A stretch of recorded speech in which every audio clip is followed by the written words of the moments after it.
Hello and welcome to the Nash Tackle Off the Hook podcast. Just to make you aware, this podcast may contain some explicit/offensive language, and if that's not your thing, you don't have to listen, but I have given you a warning. I hope you enjoy the rest of the show. You don't know the half of it, but anyway. I'm skating on the thinnest ice known to man. He said, and they put a poison in the tank that just instantly kills them. He went and we'd run out of it, so we cut their heads off with shovels. Suddenly, bang! The whole boat exploded. Take your sort of 8-inch long piranha and imagine that at 4, 5, maybe 6 feet. I said, I've revived your dead fish. F off, he said. You haven't. That was just humongous. It was... I couldn't believe what I was looking at. I'm just battling this fish out in the pond. I know it's a black min. I'm saying I'll never be a naughty boy again. If you catch fish and you return them to the water, then you are my brother. Scott McCulloch, welcome to the Nash podcast, mate. How the devil are you? I'm very good. Thank you for having me. I wasn't expecting a message from you. Of course you were, mate. You knew you were on the hit list. I thought, no, you keep trying to get Darrell, which obviously is very hard because it's hard even for me to pin him down. And when you messaged, I was like, well, he can't get Darrell, so he's just having to settle for me for now. The web is closing in on you.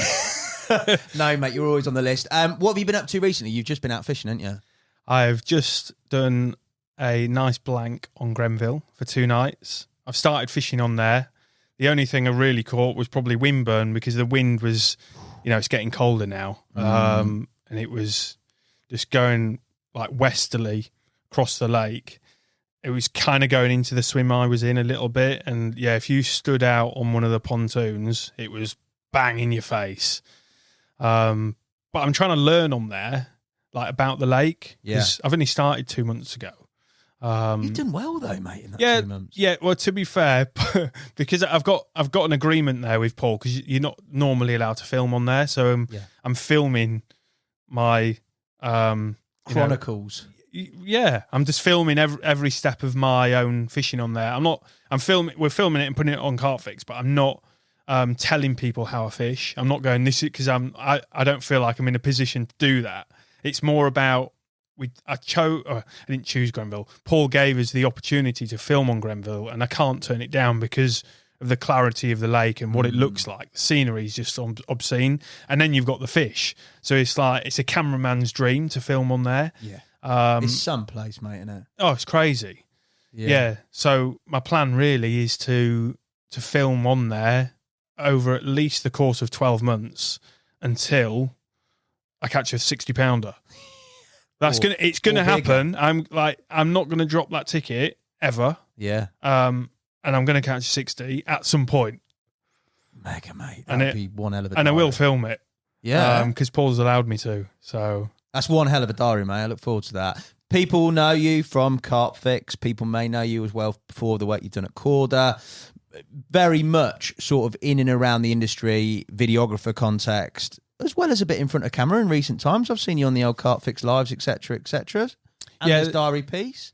Yeah, well, obviously the Grenville stuff's the new stuff. I wasn't thinking about, I get a little bit nervous when I'm on camera, like as anyone would. So I don't like to be in front of the camera. But when you run your own business like Carp Fix, you've got certain overheads which are, expensive. And one of those is finding an angler that you can go out with on a regular basis. That's hard as it is. Yeah. But also paying them for a small business is also tricky. So as we grow, if you can control some of those costs and do it yourself, and also have the beauty of going fishing somewhere like Grenville, it's a no-brainer. So as we grow, we will still keep having people on there. But yeah, it's not something I like doing too much, being in front of the camera, which is why a lot of people won't necessarily know who I am. But I've been there behind the scenes in Monster Carp, the big fish off, like the first ever Monster Carp. Mad. So yeah, mate, you've done a lot. You've been in and around the industry for a lot. I think a lot of people will know definitely who you are. In terms of what they've seen from you, it might be different. But even now, you haven't really stood still. You've got Carp Fix, and then in very recent times, you've got Fishing Outlet come into play. So you've gone into like retail madness. You are a busy man, mate. Yeah, well, that retail stuff, that came about because of my father-in-law. So my father-in-law did a very similar business model, but not in the fishing industry. Okay. So he would, it was himself and two of the guys, two of his business partners. They would buy in stock, surplus, or just excess stock that a company didn't want. So like Fairy Liquid, might have run a special offer that had expired, and they had, say, £500,000 worth of Fairy Liquid that they needed to get rid of to make room for a new special offer coming in. So he would buy all of it. They'd buy the whole lot and store it in the warehouse, and then sell it to Poundland, all the independent shops, probably some of the bigger shops as well. Whoever would take it at the right price. Sometimes it probably worked, like the deals worked, and then other times they probably bought stuff that didn't work. So I was in a I don't know why I did it. I just randomly messaged Dovey. So because I worked at Korda, I just picked up my phone and said, like, I like to do stuff like on an evening, apart from like what we spoke about watching Police Interceptors, I'll, which you find hilarious, but I do.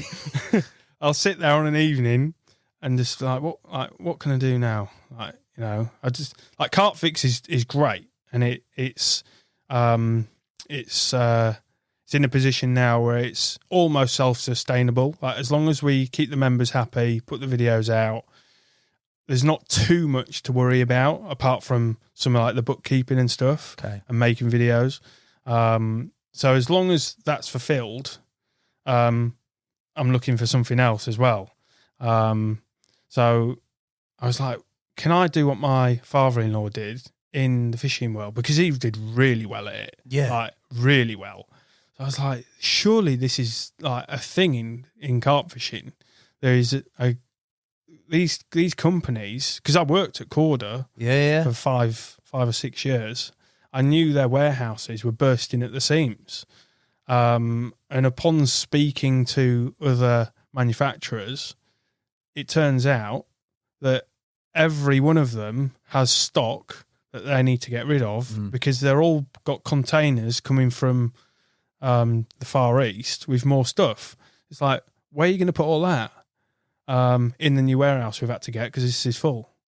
So I literally picked up the phone, said, "Hi mate, have you got any stock that you're getting rid of?" And he was like, "I'm just sat with Damo writing up a list." I was like, this is like a blessing in disguise. Literally, it's like we must have been on the same wavelength or something. Like, I'm just sat there on an evening, 8 o'clock or whatever it was, sent him that message. He messaged back, say, Damo will call you tomorrow. Next day, Damo phones me. He's like, what are you thinking of doing? I was like, explain what I've just said to you, what I'm thinking of doing. And he was like, yeah, this is like a really, really good idea. Damo was like buzzing all over it. Because the business that I've set up does exist to a degree. Like, there are tackle shops out there that do buy stuff. All the tackle shops buy stuff off clearance lists. Of course. But there is a big difference between buying stuff off a clearance list, and buying stuff on a surplus stock. So stock that is end of line, say a range of hooks. So a range of hooks you expect in all different styles and the full range of sizes. So you can put it on your shelf in the tackle shop, sizes 2s through to 12s, for example. But if that manufacturer has run those products for like 10 years, they're always going to be left with something. So that stock, like, Damo was in a position where he had some stuff where he was almost going to pay for someone to get rid of it. And it's like, because a tackle shop doesn't, you go like the guys you had from the tackle box, I'm not sure on their position, where if they have like another warehouse or whatever, but for them to take 30 pallets of stuff, where are they going to put it? Yeah, exactly. So I think if you can find a problem and try and solve it. So all these manufacturers have a problem. When I was on my road bike going 25 miles an hour, because I spoke to Alan about it. Did you? Yeah, because I like I said to you, messaging people. Like, I'd always message people. I messaged Kevin like back in 2010, messaged Alan back in 2011, and I went back to that message and forwarded it on to Alan. I said, I've not spoke to you in 12 years or whatever it was. I'm looking at setting this up. Can we have a chat? Similar to what I did with Dovey and Damo. And the next day, I had my little headpiece on, cycling. Well, while you were cycling? Cycling. I was expecting a call, like from like other people, other manufacturers as well. Yeah. And it was just a number that I didn't recognise. So I picked it up. I was like, hello, who is it? Like, so I'm going for it on my bike. Gassed. I could just, it's like, here, it's Alan. Perfect time. Yeah. So I was like, hold on. So I stopped, had terrible signal. And then, I was going, right, mate. No, you don't want that phone call, do you? But like, I couldn't. So anyway, I spoke to Alan about it, and he was like, "Yeah, this is something we can look at." So haven't yet because there's been so much going on, but I need to touch base with Alan because he's got obviously other people running the ship in terms of that side of the business. But every manufacturer I've spoke to has said yes. I've been to like Rappler, who have got Dynamite, Carp Spirit, all those companies. I went to meet them, and they're all over it as well.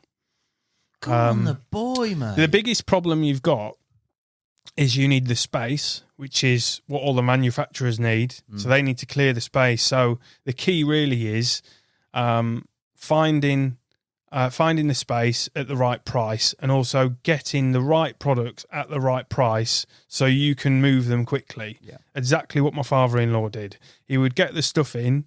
I don't know the full details of the turnaround time of the stock he was getting in, but if that stock is sitting in the warehouse, it's costing you money. 100%. So it was key to get the products in at the right price. If they're the wrong price, it's just a no-go. Even if there's, a small number of them, if you've got to turn them around, because you're not buying 6 packs of hooks. No. You're buying tens, if not hundreds of thousands. So you need to buy them at the right price. But to achieve that, the manufacturers know that they also need to clear the space. So it's a win-win. Like we can offer products that are end of line at a very discounted rate to the end consumer, and the manufacturer has cleared the space for his new lot that's pulling up any day. Mate, it's a good idea and a good concept, isn't it? It exists already, and like I said, some of the big tackle shops do buy some of this stuff in bulk. It does exist, but a lot of the tackle shops don't have the space for it, and they're not willing to stump up the money to buy all of one range because it's a big risk. And a lot of the shops obviously a lot of the smaller shops rely on walk-ins or passing trade. They're not tuned into selling stuff primarily online, which is where you can obviously sell stuff in bulk. So like on eBay, I started in start of March selling. Yeah. I've sold just on eBay. I've sold 15,000 products. That's ridiculous, isn't it? Yeah. Was it always fishing outlet? Yeah. Yeah. Well, I was going to call it. I was gonna have it. I'm not going to say the name that I was going to call it because that's still something in the background. Are you doing something else? You need to chill out. No, it's a bigger group. Right. There's a bigger group. It is. That's a different name. But I was going to call it like something like the Carp Outlet, but I didn't want to focus it on carp fishing. I knew, like Carp Fix. Yeah. Carp Fix originated because of Darrell. Yeah. And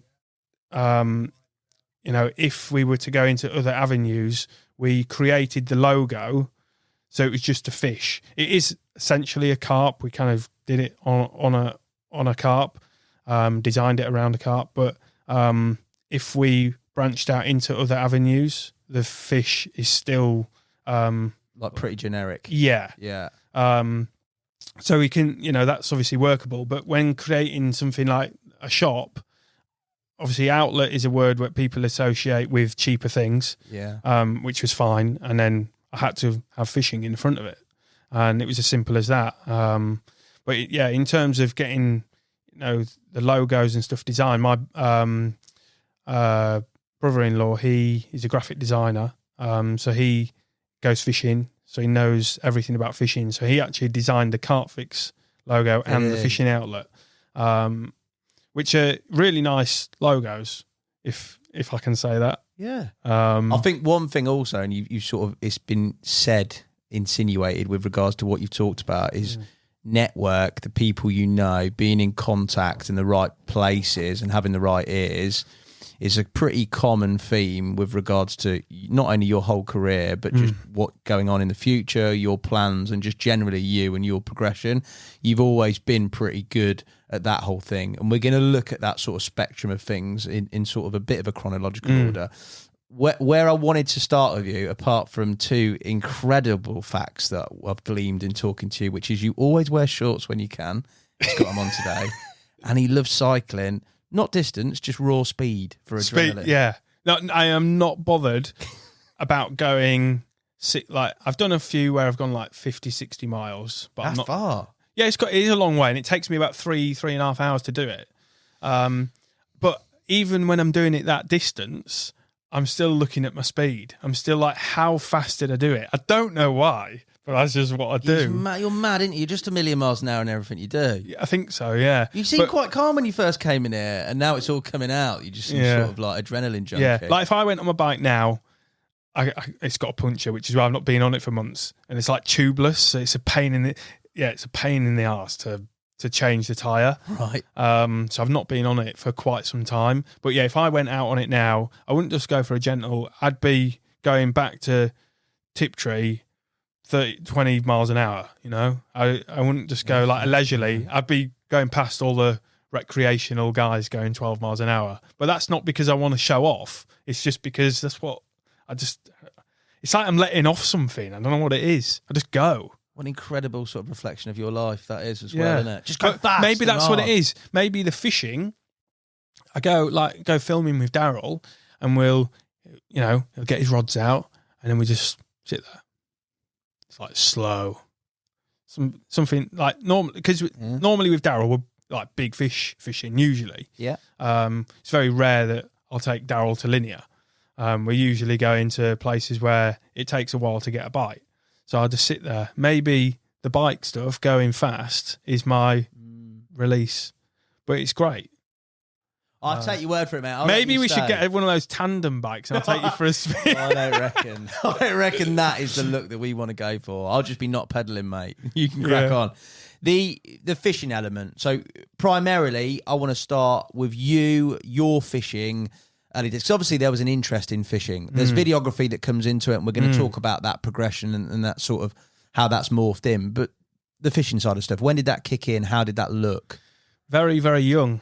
I was probably, I don't know how old. Like, I've got a really bad memory.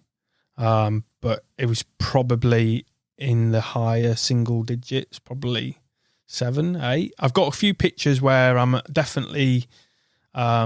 maybe a little bit older than that. And it's something that's quite interesting. Like if the listeners listen to Graham Maybe's podcast about the fishing clubs, that's how I kind of really got into it. So I originally, now I live in Essex, but originally from Yorkshire. So I lived in a small town called Knaresborough. And next to, running around Knaresborough, there's the River Nid. And the River Nid is full of trout and chub and pike, the general fish that you get. But there was an area, literally a stone's throw from my house. I would just get on the bike and cycle down to the river with a rod and some maggots, probably with my rucksack or something on, and go down to this specific area of the river that was between two weir pools, and they stocked it with trout. Right. Every year they stocked it. People weren't allowed to take the trout out. It was just purely for fishing because it was on like a caravan site. So you had to buy a ticket to fish there. They called it the Lido because it was like it was like a big grass bank. So in summer, you'd get people down there sunbathing, going in the water. Yeah. And then you'd get a few people fishing. But I'd be there probably 13, 14 years old maybe, with loads. Imagine going to a big grass bank with everyone sunbathing, balls and stuff going all over there. I'm sat there like with a fishing rod and some maggots, casting out as far as I can because it was quite a big open bit of water and there's like a tree line over the far side. I'd basically cast over there and try and catch some trout. And whenever you got one, as you would imagine, like what you see when Alan goes over to Belgium or whatever, and you see the people like looking at the fish. It's like that. But it was crazy because there were so many children there, and maybe some of them did go fishing. But when I was growing up in school, not in primary school, in secondary school, there was probably between 900 and 1,200 people, kids at that school. School. There was probably 5 people that went fishing, like. No one went fishing right when I was at school. I was like, did you tell people you went fishing? Yeah. So I had friends that went fishing. Like there was a good friend that actually he now runs a tackle shop. He's called Robert Minikin. He got into the Fisho final a few years back. Really good match fisherman. But he now runs a tackle shop up in Yorkshire that I used to fish at. I forget the name of it. But he lived over the road from me, and he was in this same fishing club. So this fishing club was, you had young kids going all from around the area, and every week we would go into a school, just a normal classroom. It might be every week or every other week. We'd go into a classroom, and I think the guy that started this might have been called David. I don't know his surname, but what he did for all these young kids was just crazy because he'd spend his own time teaching people or teaching all of us how to tie, knots and just set up a float setup or pole rigs. We went fly fishing.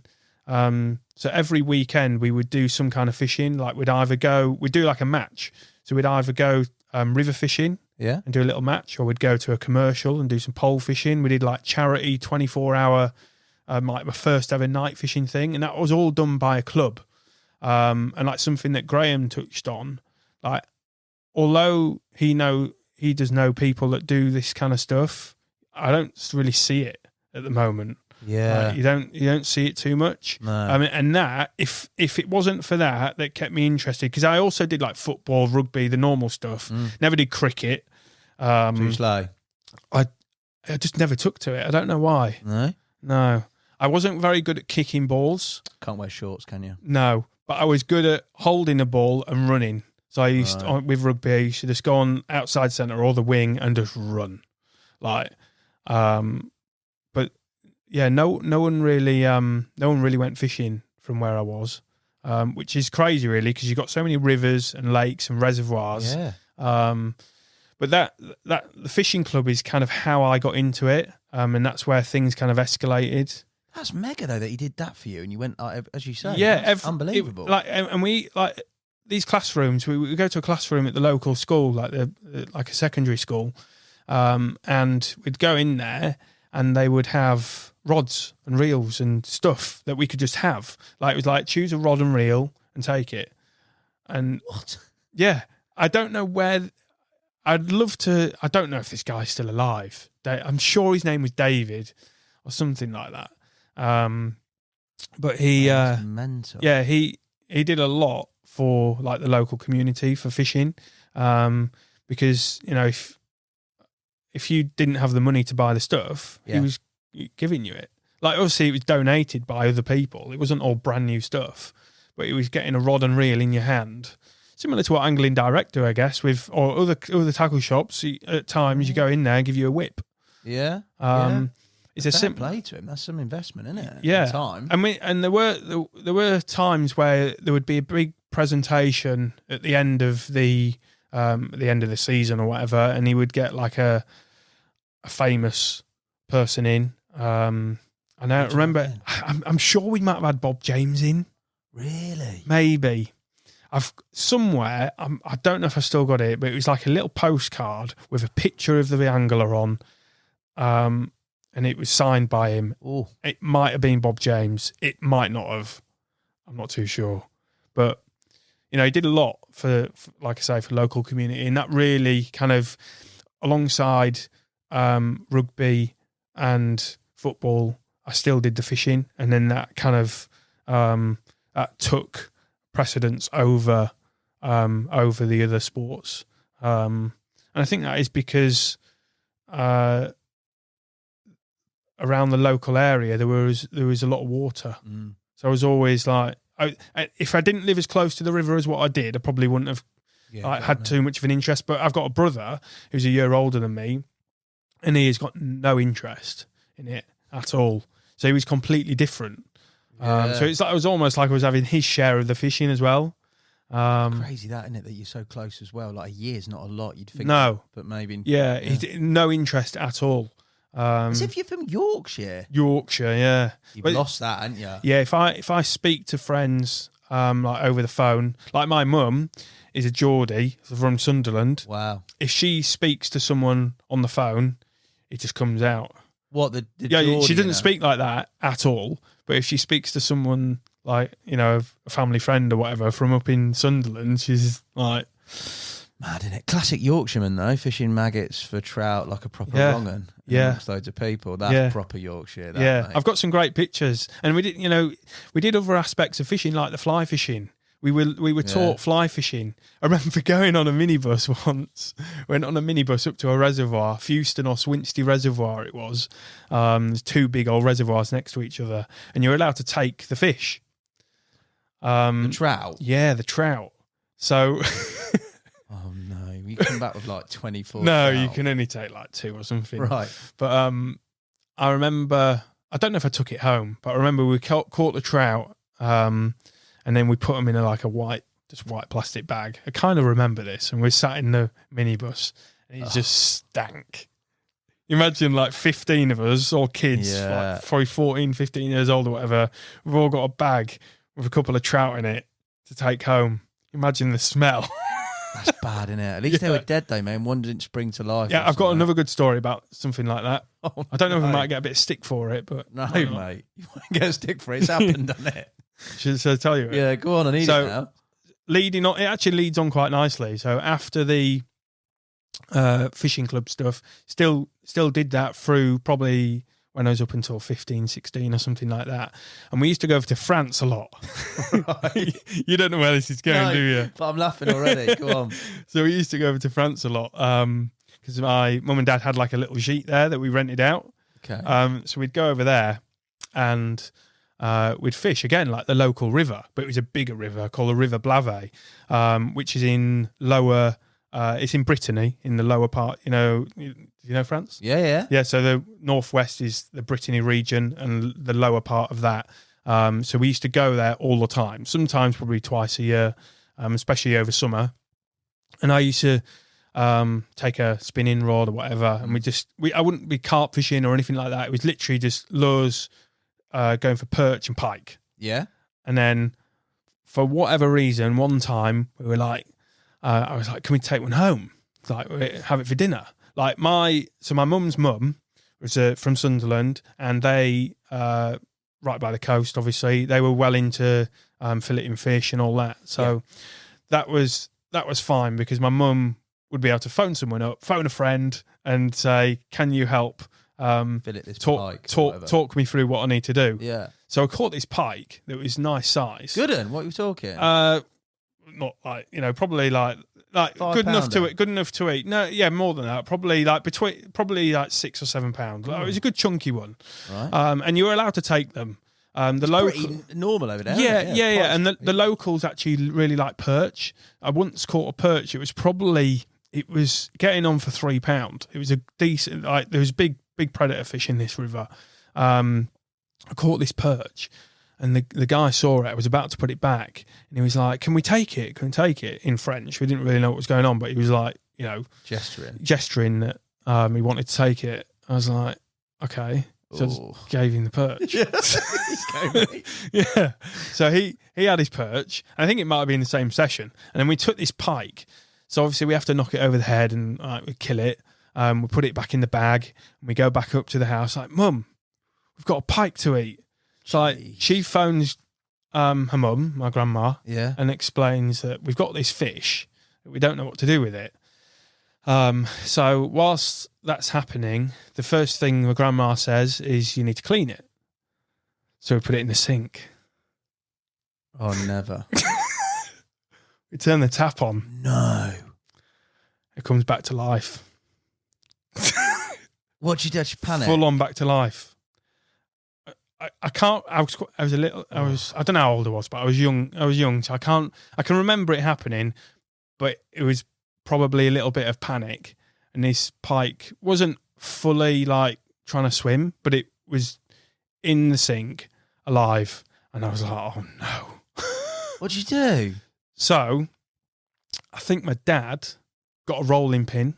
Oh yeah, and pretty solid piece of wood. Yeah, and took it out in the garden, and but I've never done it since. But it was one of those things that I watched something on TV and it was like, I think it's pretty normal. It is. It sounds pretty rough, like to do something like that, but actually. It turned out to be really nice. Put it on the barbecue, and it was really nice. Like a white. I don't know if you ever had pike. I ate pike in Finland. Yeah, it was all right. Yeah, it's bony though. Yeah, I think it was quite bony, but it was a chunky fish, and from memory, I think it was all right. I'm pretty sure. I think I had it in Finland not too long ago for the old honeymoon. It was quite nice, but it was bony as. Yeah. But that's that happened in France. Incredible, mate.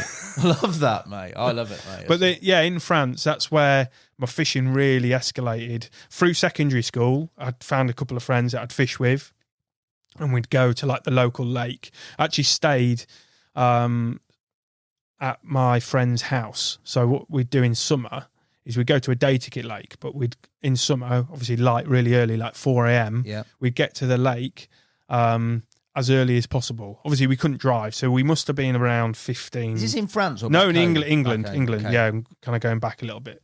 I'll go back to France in a bit. But I've got to my mate's house, stayed there, and the plan was to get to the day ticket lake as early as possible. It was summer, like you want to be there, like 4 a.m. You couldn't overnight fish there, and there was only ever 2 or 3 swims you really want to be in, like the central ones that are near snags. Yeah. Like if you're not in those, you can have a really bad day. So his mum would take us down the lake so early, like stupid time, like 4 a.m. we'd be off. We'd get down to the lake and we'd drive down the lane, and then if you saw a car, you'd be like, "Oh no." Gutted. Because literally 2 swims. And more often than not, we did get in the swims, but we'd be running. We'd have so much stuff. I remember that feeling. We didn't have a trolley or a barrow, none of that. It would be strangling you round the neck, like running. Get there. Just like, because there was 2 car parks you could go from as well. Ooh. So it was like, you don't know who's there until you get down. And then if you see the swim, you like look to see, because there's 2 swims that are like opposite each other. You're looking like which one's free, and then you just go, just like Usain Bolt, as fast as you can. I've been there. And you get in there. That relief as well when it's free. You just sit down, I can relax, and then you eat all your lunch. Mate, I remember it very well. Absolutely zero watercraft. That's the swim. That's a swim, and it usually was because the lakes were so pressured, the fish would just naturally go into the middle around where these big old trees were, and that's where you would catch them. How did you go? Because Yorkshire, when I think of Yorkshire, I think very much synonymous with match angling. It's an absolute match angling hotbed, and also you referenced it earlier, fly fishing. There's a lot of decent bits of river, but to go from that sort of what I would say is stereotypical angling around most of the region into carp fishing. I know there's more carp fishing up there than probably what somebody sees at face value, but it doesn't strike me as predominantly carp up there. How did that all mesh in terms of finding carp fishing? I think the carp fishing stuff came about because I started going over to France. Yeah. I used to do in the club, I used to have a proper seat box. I think it was a Garbolino pole or something. Oh, yeah. Sundridge seat box with a custom foot plate. You're the boy, and mate, a custom side tray. Oh, your guys had some blinking money about you in Yorkshire, mate. I was on the old plastic shit. But that's all thanks. Like I did do work from when I was younger, but obviously it's all really thanks to the parents. Yeah, like they're the ones that have to buy it. Like a paper round wasn't going to cut it. I remember doing a paper round actually very quickly. I remember doing a paper round, savage paper round. It was a weekend one, so a Sunday one. Oh. Have you done a paper round? Yeah, antisocial Sunday, mate. Big papers as well. 2 massive bags, like going to the lake, strangled around your neck on my bike. But once I cycled up the road to the paper shop, and I think it was either a £5 or a £10 note on the floor, and that's pretty much what I got for the paper round. So basically, double money. And the other thing is, when you do a paper round around Christmas, you get a load of tips. Yes, that's the one. Yeah. So it was worth just doing it for that. When you were younger. Sunday, I covered one of my mates, Sam's paper round on a Sunday, and then just absolutely ponied it off after that. I was like, mate, never. Yeah. Ridiculous job. At one point, I had too many jobs, and I'm pretty sure my mum said, you need to not have so many jobs. Because I literally had a paper round. I worked at a local tourist attraction. Local tourist attraction? Yeah, called Mother Shipton's Cave. Where Mother Shipton's Cave? Mother Shipton is a wishing well there. So this is so Yorkshire. Yeah, it's unreal. Yeah. So this wishing well turned things into stone. So if you're in Yorkshire around Harrogate or Knaresborough, go to Mother Shipton's Cave. That's where I used to work. Claim to fame is you got your photo on the wall still, shaking hands when you went back there. Have you got that? No, but they did have some very famous things turned to stone. Oh, that's from Queen rubbish. Elizabeth as well. Really? Yeah, and it is genuine. They didn't put anything in the water. Didn't they? No, I used to know all the facts about it, but it was basically an underground stream, and it would go over this rock. Google it when you've got time. It's quite interesting. Anyway, probably. I worked there. I worked in a if you're really bored, I work at a local hotel. I did all sorts of stuff, and I was doing too many things, and I ended up basically jacking in the paper round because that was first on the list to go. Yeah, because why would you want to do that? And it didn't really. I didn't really earn a lot of money from it. So I packed that in. What were we talking about? Yeah, sorry, mate. Talk to me about early days. I've sent you on a massive. My brain's going Mother Shipton's whatever cave. Talk to me about early sort of years carp fishing. You said pretty much when you started going over to France was the tip over into carp fishing. Yeah, so we used to go to France a lot, and we used to watch a program on Channel 4 or 5 called No Going Back, and it used to be a program about people giving up their lives in England and going abroad somewhere and starting a new life, and usually a new business of some sort. So we watched this program, and they had bought a lake and a house, and a few houses, like an old farm with the rights to 2 lakes, and we were like, "This is up the road from where we had a gîte, like a thatched cottage. It was that my mum and dad rented out, and it was." Probably half an hour from there. So we were like, I was like, can we go? Yeah. So that was probably where the carp fishing started to change from the pole fishing, because I needed all new kit. So I ended up with, carp rods, reels, alarms, all that kind of stuff. It meant my dad had to get a roof box, a trailer. So we weren't just going in a car. Full on. I was going on a fishing trip. Yeah. So what they used to do at the start when I was young, I think you had to be 16 or 17 to night fish on your own. So I think it might have been 17. So the first couple of trips, I went with my dad and we did like 2 or 3 nights. I remember one of the first nights we did, the lake was quite new, a lot of young fishing there, and we did really well just fishing with pellets. But we did like 2 or 3 nights and we sat under this umbrella, like a proper, just a normal umbrella, not really a proper shelter, and we slept on chairs. Like we didn't sleep on bed chairs. What's your dad saying to this, mate? I remember he jammed his finger in the chair, like it really hurt his finger. But we caught fish. We were happy. Not big fish. I've got pictures that I can show you. That not big fish, probably into the low 30s or something. That'll do. Yeah. Like they were nice. And then I've probably got somewhere a picture of 2 pike on a landing net at the same time. One of the pike, the smaller one, as you would imagine, had a big bite mark in the side of it. So my dad, I was fishing straight out, catching fish. My dad was probably getting a bit bored, so he went round the corner with the little spinner rod that we used to take down to the river, because there's quite a good number of pike in, as any lake, you got pike in them. So he was trying to catch these pike.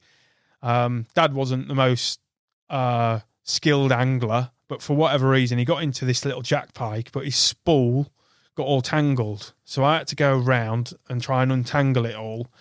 So I started untangling it, and then this big old pike came and went... Nailed him. Yeah. Suddenly, the spool was all sorted out, and this pike was holding on to this jack pike, and we landed 2 pike at the same time. But he's just holding on, didn't have the hooks in him, no? No, it was like halfway up the fish. I've got a picture of it on the map. I didn't dare. I was petrified of them. Yeah. I was petrified of them. I still to this day, I see one of the guys, Tom Roster, who works at Korda, when he's holding those pike up, it was like, how do you do that?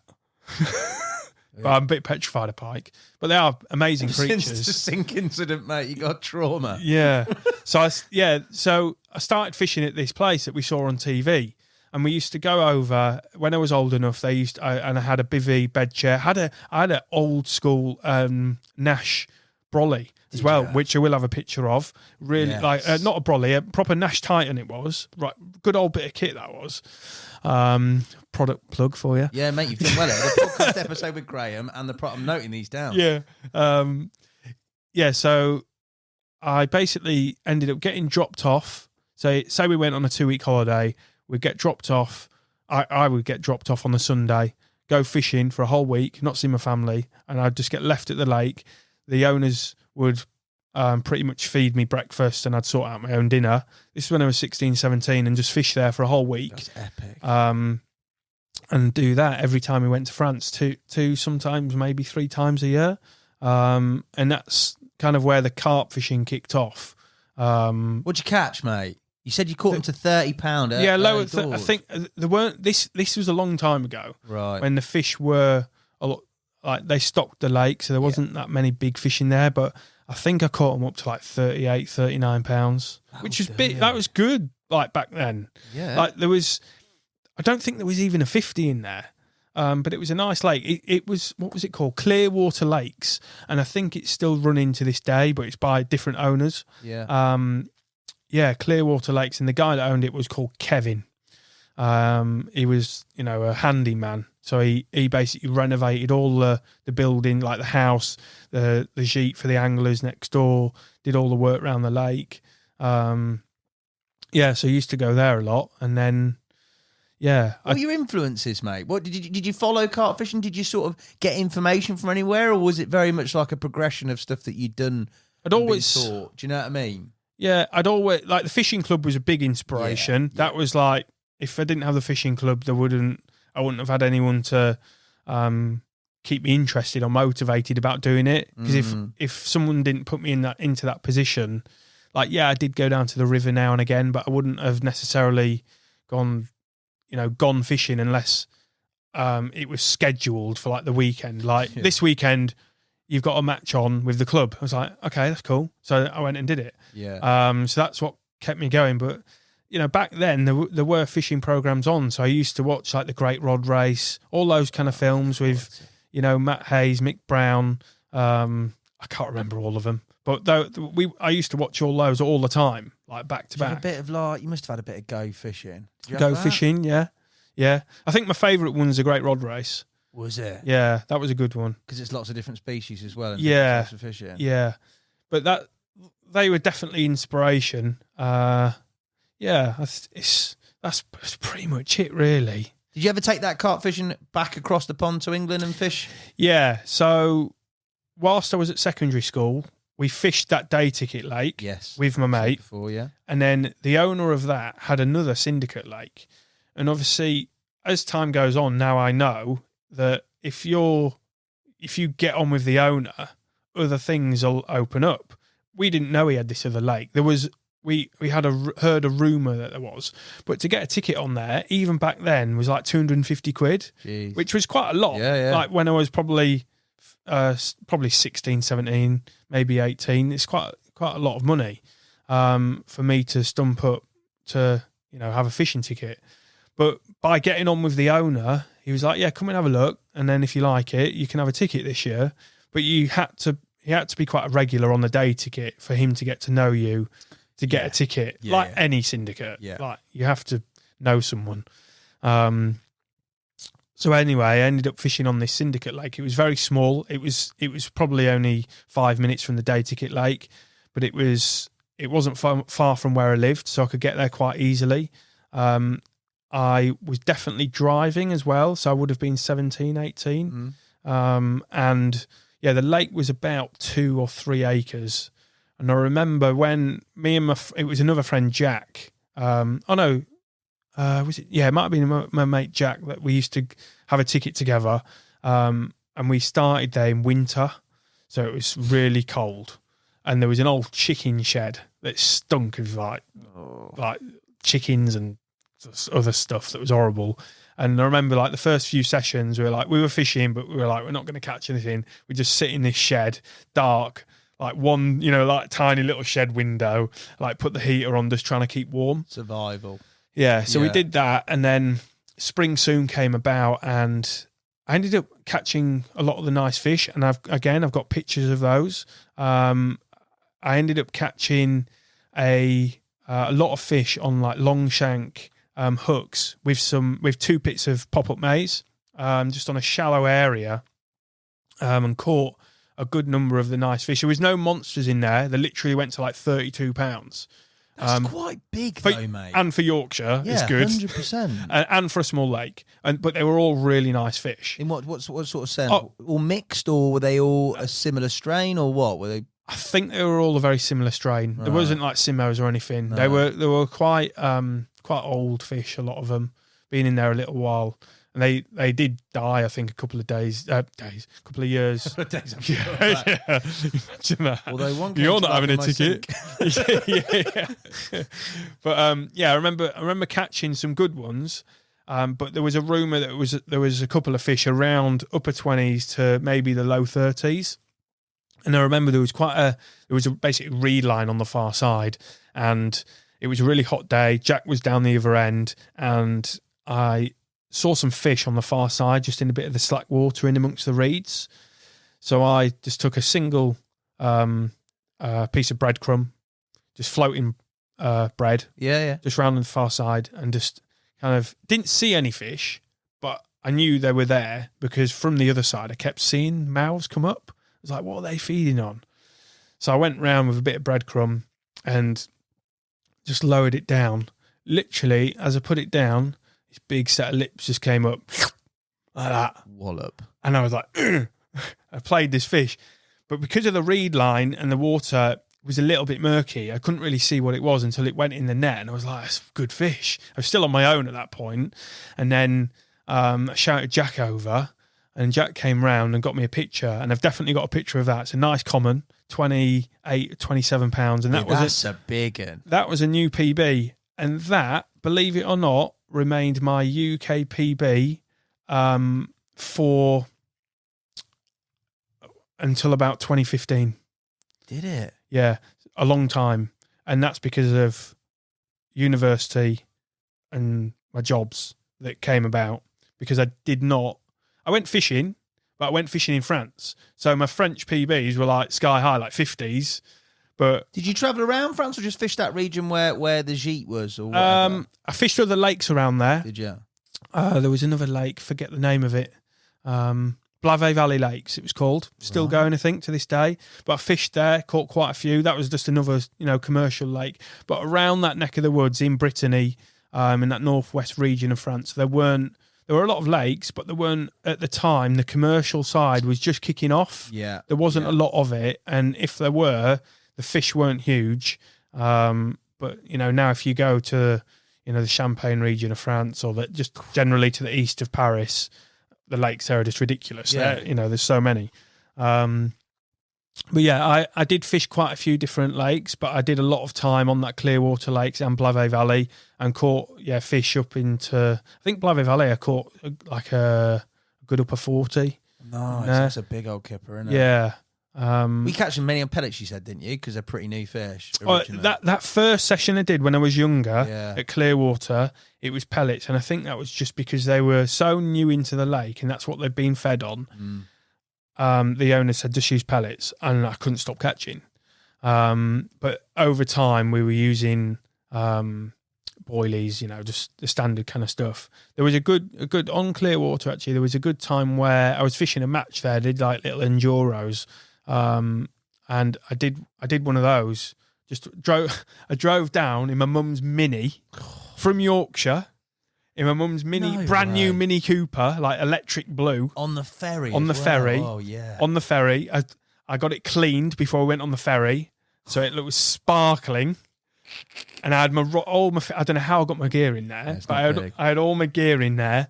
And then I pulled up, and then I remember, I don't know who they were, but there was some guys next to me in like a big minibus, and they were going fishing, full in camo, probably going to one of like the big old lakes, like Cassian or something like that. Yeah. Like there was a lot of them, and I was there in my Mini, and they could see my greys. I had my rods in the back, in the original bag still.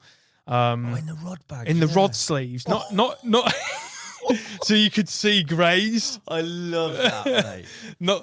I wasn't doing that on purpose. It was just that's all I had to put them in. Yeah, I got so much time for that. That's unreal. Yeah. So, but anyway, I went over, did this enduro, and it was really hard fishing. I went into an area of the lake that was the shallow area, and again, like on the Syndicate Lake in Yorkshire, I went round the far side.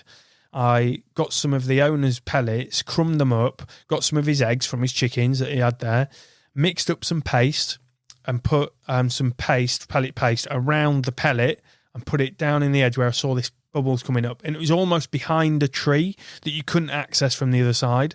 Just lowered it down. Rod was high up. The line's just like, when you're just dangling down like that. And then it just, you see this, the liners start coming. And then it just went bang. And then that was a really nice fish. That was a nice mirror. That was probably one of the biggest fish I caught out of there. Probably one of those upper 30s. Mate. Yeah. So I did a lot of fishing in France, especially around that Brittany region. And then it wasn't until 2009 before I went and did more fishing at Three Eels, which is Twas Eels, yeah, very well known now because of the fishing there. How did you end up there? Just somewhere else to go then? Yeah. So that was when I worked in France. So I did university. Yeah. And then after university, I was like, I need to work out what I want to do now, because it was quite hard getting a job. Like in the degree I did was multimedia. I was going to say, uni-wise, you were pretty set on a. You know what I mean? It wasn't. I did sport and exercise science. It's pretty broad, mate. But yours was quite a sort of a fixed degree, wasn't it? In terms of it was media based. Yeah, when I was at school, I was always quite switched on with IT stuff. I was quite techie. I remember when I was at secondary school and we were doing our final GCSEs, one of them was like a lottery spreadsheet in Excel, and it was quite boring. Yeah, but you had to know what you were doing to create this spreadsheet, and it was all formulas and cells. I know, mate. And I could do it quite well. Yeah. And some of my classmates, a couple of them, were a little bit you know, they like to go the easy route. So we're like, Scott, can we just copy yours? Yeah. Like, can I just see what formulas you use? But my computer screen's facing away from where the teacher is. So I just crack on. Yeah. I can just carry on with what I'm doing, and they just copy what I'm doing. But I'd sit there happily just on the computer doing stuff. And that's kind of probably what led on to going to university. It was a standard kind of thing in our school. Yeah. It was a standard thing just to leave school and go to university, unless you were like a farmer's like you're in a family that, you know, had a farm, or you had a business that your family owned and you could go and work for. You would just go into university. So the bulk of all the year groups went straight into university. So it's like, what do you do at uni? So for some reason, I just did multimedia. But I think the main reason I did multimedia was because it covers such a broad range of subjects. They put that degree in place to cater for people that didn't quite know what they wanted to do, but there was going to be something at the end of it. Yeah. So multimedia covered everything from web design, animation, sound design or recording, whatever you call it, video production, editing, everything. And you could choose your own path. Yeah. So whilst I was at uni, I lived at home. So I didn't stay at university, which allowed me to continue the fishing as well. So I still... Where was uni then? Leeds. Oh, yeah, okay. So I got on a train, it was half an hour. I could drive in half an hour and I'm straight there. So I could still continue the fishing, and that was always in the background. But at uni, I really concentrated on... Obviously, you have to do certain things to pass, you know, the course that aren't things that you would necessarily want to do, like animation and stuff. It was good. Like we did stop frame animation, which... people go to university, or people get asked, was it useful going to university? Are you doing something in the industry, or in an industry that, you know, you're using your skills that you learned at university? Initially, I was like, no, I'm not. You know, I'm not really like using the skills that I gained at university, because after uni, I went to manage a lake in France, and that's nothing to do with multimedia. Yeah. However, going forward, you know, when I worked at Korda and actually at the lake, it turned out that I was using skills that I'd learned at uni, which led on to a career at, you know, one of the biggest tackle companies in the world. Yeah. So university for some people doesn't work for whatever reason, but for me, it allowed me to get an understanding of video production, editing, the animation, stop frame animation, which you see in adverts to this day. You know, Ali just put one out recently that the guys have done. So even though it's an old school method of, marketing, it's very effective. And knowing how to do that, you know, I wouldn't have known how to do it if I didn't go to uni. Yeah, of course. So if someone said to me now, can you do some stop frame animation of something cool? I could get your camera, put it on there and create something quite nice. But if I didn't go to uni, I would never have known that. Yeah. But yeah, uni was good because it gave me time to work out what path I was going to take. And ultimately it kept my interest into the video stuff. So I ended up doing the dissertation at the end of university. You basically had to pitch you went into a big hall and you had to pitch to multiple companies why they should pick you to create something for them. So me and two of the guys at uni, our goal was to create a promotional video for someone that they could use for their own marketing. So to do that, you had to go and pitch to all these people. And we ended up we pitched to a company that was part of the university, a team building company. At the time, it was called My Peak Potential. I don't believe it's still going now, unless the university changed its name. Maybe the marketing was horrendous. Our video is so bad. Absolutely pants. Yeah, but that dissertation basically involved me and two other guys, almost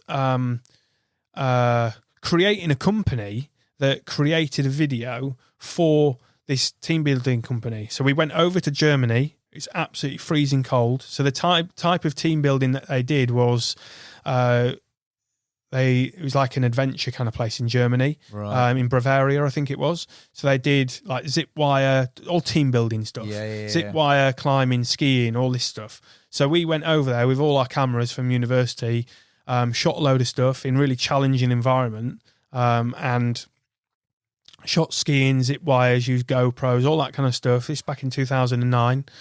So it's all quite, GoPros and stuff. I don't even know what GoPros they were, but we used lots of different kit, like high-end kit from the university. And it wasn't just making the video. So obviously we had to film it, we had to edit it, but we also had to go one step further and create some kind of promotional campaign or something. Yeah, campaign.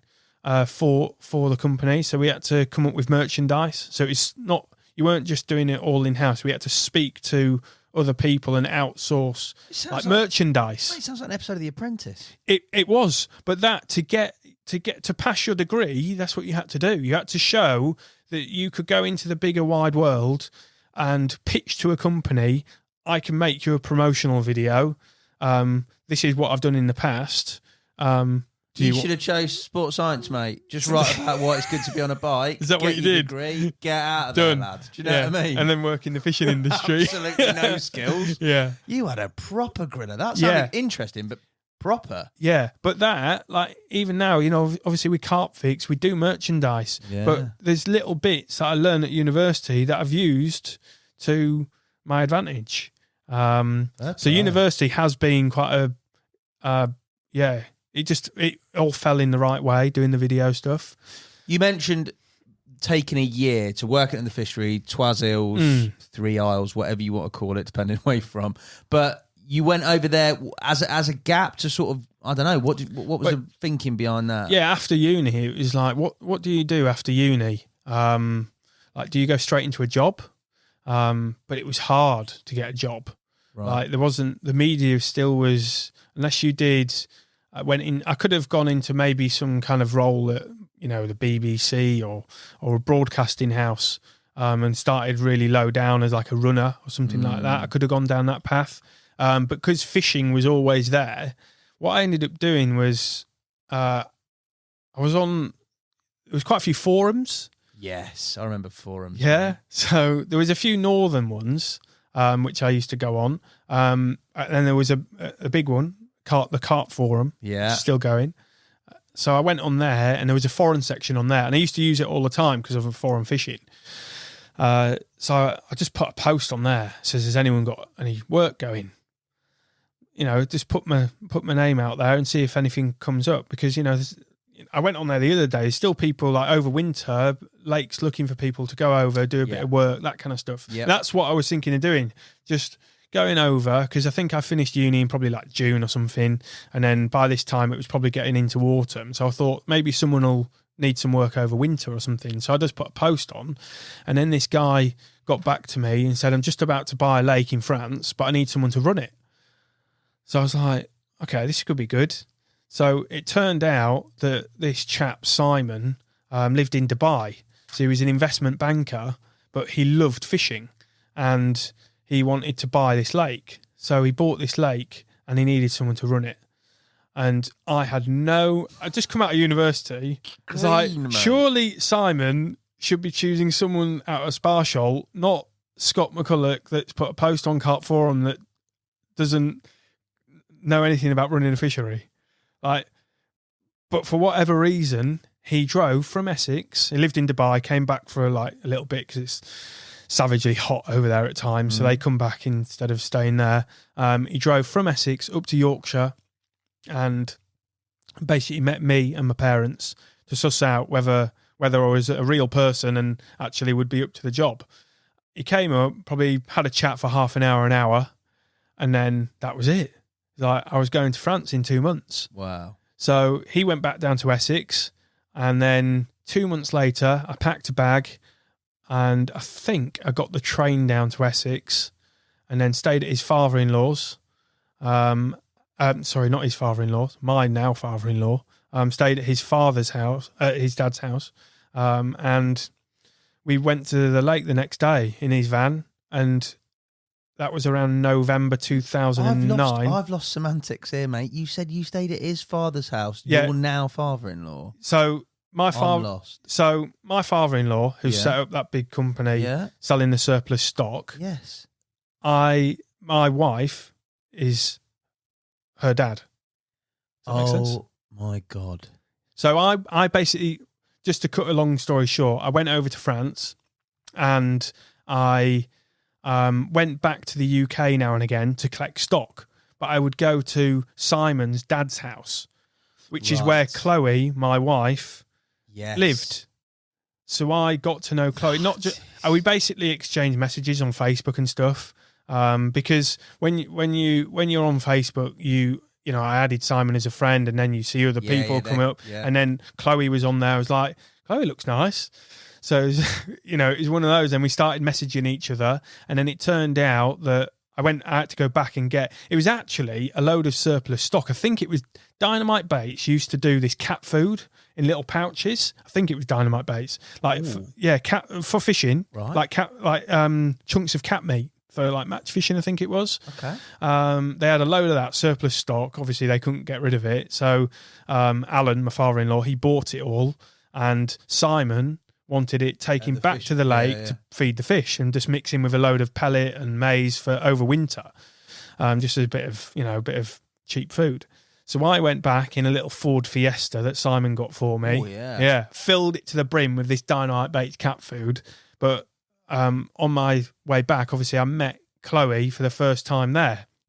And then after meeting her and getting on with her, it was 2010 by this point. Chloe then came over to stay with me probably 2 or 3 times a year over the course of the next year. So I was in France from 2009 to 2011.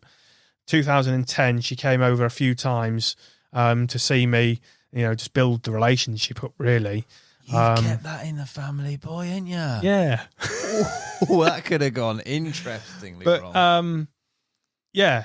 So I ended up, you know, running this fishery for 2 years and gaining even more experience about fishing, looking after fish, netting fish, teaching people how to fish. Because, you know, you get a lot of people coming over that go fishing on holiday that go once a year.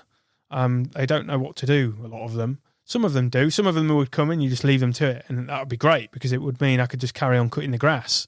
What's the worst you saw, mate?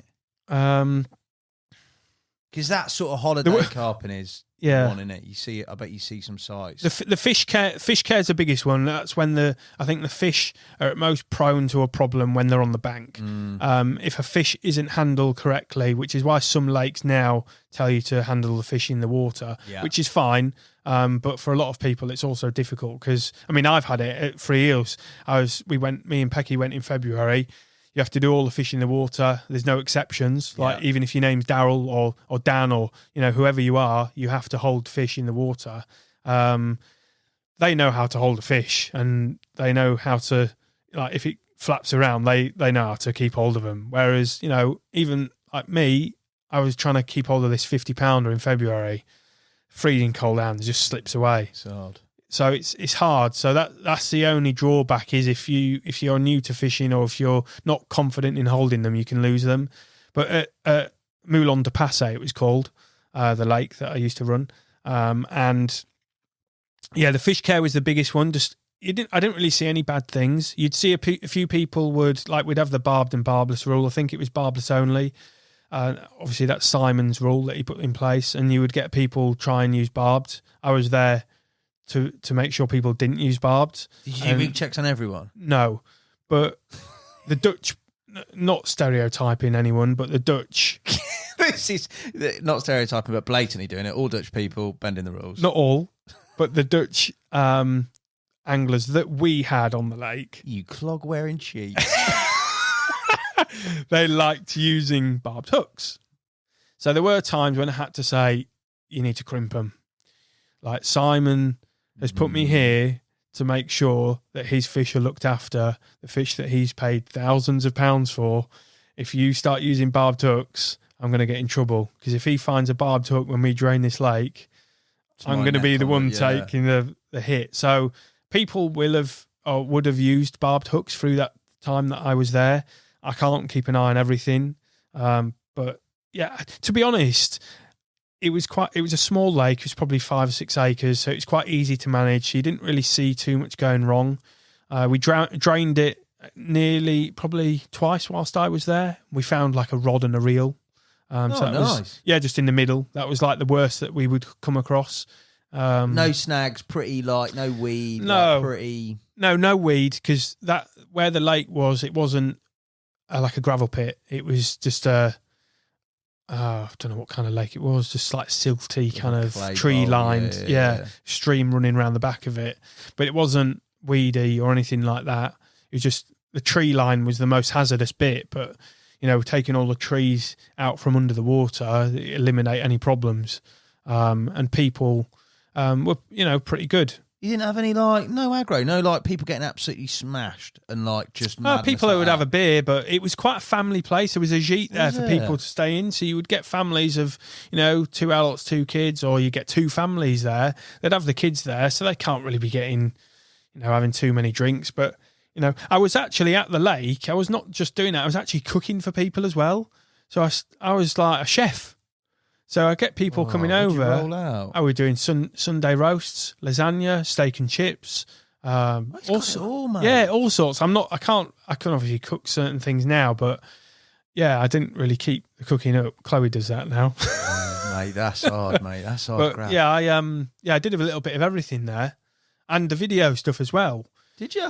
Yeah. So Simon wanted to promote the lake. Facebook and stuff was around back then. I don't know what time Facebook started. Was it 2006 or 2009? Yeah, it was one of those. Then, innit? But Facebook kicked off. It must have been 2006. I think Facebook started, something like that. I think it was 2006, maybe. Drop Zuckerberg a message, mate. Yeah. But I started because of social media. It was only really Facebook and YouTube. Yes, yeah. Simon wanted to promote the lake. He had it was booked out, but he wanted to. He was quite forward thinking, and he knew that I knew how to use a camera. So he bought me like a little camera on his way back from Dubai one time. Literally, you hold it like that, and it was a little like a video camera, something like that, but a bit older, So I used to film on the lake, like when we drained the lake. I'd do little interesting things so people could see what the bottom was like. I would film reviews from the anglers, like if they've had a good week or a bad week. I'd film if I caught a fish, I'd film that. And that, just kept me in the loop with the video and the editing and uploading it all to YouTube. And that was, back in 2009. That's early doors, isn't it? Yeah, it is. Yeah. How'd you get to Twaz Hills then? So Twaz Hills, Simon, the old owner of Passé, my now brother-in-law, he used to fish Lahore. Yes. And Lahore was owned by a guy called... the bailiff was a guy called Patrice. Now, Patrice left Lahore for one reason or another. I'm not too sure why, but he ended up going to own 3 eels. Okay. 3 eels back then... You got a lot of pike anglers, so you get them on the, on the flotation systems where they would just go around 3 eels. Patrice, as far as I'm aware, Patrice would put trees into the lake, so it was a good place for the pike anglers to fish. You imagine like a big snag in the middle of a lake. Okay. That was, the pike would go there because all the little fish would congregate there as well. So he set it up as you could carp fish there, but also he would allow pike fishermen on. So if you were there carp fishing, you'd suddenly get some of them were fairly decent, but the pike anglers would try and avoid you, but they would avoid your lines but go on top of where you were fishing. The classic. Yeah, but anyway, Simon knew Patrice at Lahore, and Simon basically took me along on some of his sessions. And at the time, 3 eels in 2009 still had a lot of big fish in it. Now, obviously, they're ginormous because more and more people have got to know the place and more bait's going in. The fish stocks, it's been stocked once. I think Olivier, the owner, has put a few fish in it. But generally, like we were going there in 2009, 2010. One night in October, we fished. We couldn't, we couldn't stop catching. I had like two 40s or 250s and a 40 in one night. Fishing really, like the wind was hacking down into this corner, and I was fishing a swim that's now not there, but across to where swim 1 is. For those of you that know free eels, swim 1 is in one area of the lake where all the margins are quite deep in free eels. Right. I was basically fishing off this bottom of the shelf. There was no one else there in October, and yeah, we caught loads of fish. But we went there a lot, and we caught a lot of really nice fish. We actually caught a lot of the fish that are now coming out at 70, 80 pounds. We recognise a lot of them. Obviously, you can identify the fish, but there is a big mirror in there. I think I caught it at 52 or 48. It's like a big moon scale mirror. I caught it at night. I've got my solar bright blue hoodie on. What a boy! I think that's what I was wearing. I'm not too sure. But yeah, we had some good sessions on there, and then Patrice basically he got on with some people and he didn't get on with other people. So if he got on with you, you could go and fish there. But if you didn't, you weren't really going to get the chance to fish there. So the lake remained very quiet, which was good for us. Brilliant. But it meant that he wasn't getting any money. So the lake was going in terms of going like that. Like he was owing the bank money, lots of money. So the bank took it off him, and he went back to Holland or Belgium, I think he was from. He had to he got turfed out, as far as I'm aware. And Olivier and Nicole, who own Carp Sons. So Carp Sons was originally one of their lakes, but Carp Sons now is a big group of lakes, and they lived next to free eels. They've got a lake called Gravier, which isn't on their website. It's their own lake that backs onto their house, but you can fish there if you know them.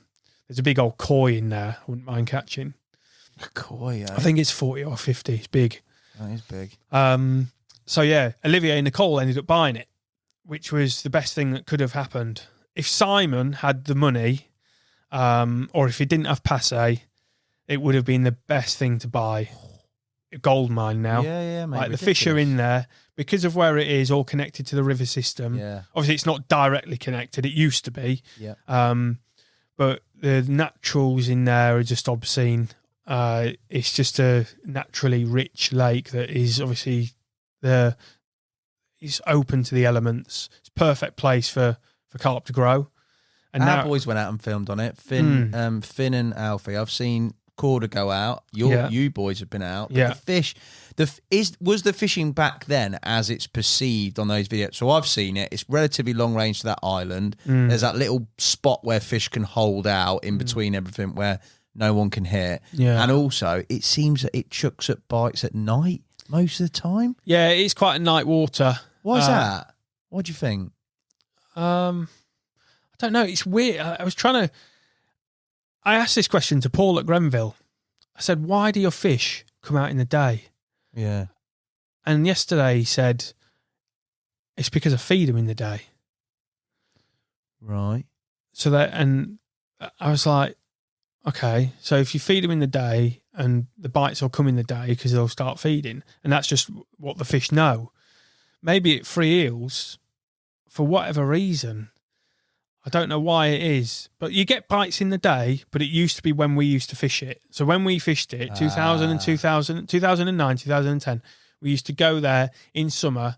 In October, obviously, there's more darkness, so you're more likely to catch them in the darks. But we caught a lot of them in dark. But when we used to fish it in summer, in like July, the fish weren't pressured, so they wouldn't be in that golden Bermuda Triangle. They would be in the open water that you could fish literally 80 yards out, right, and you could catch them during the day because there was no pressure and they were hungry. So you put a good bit of bait out and they would come.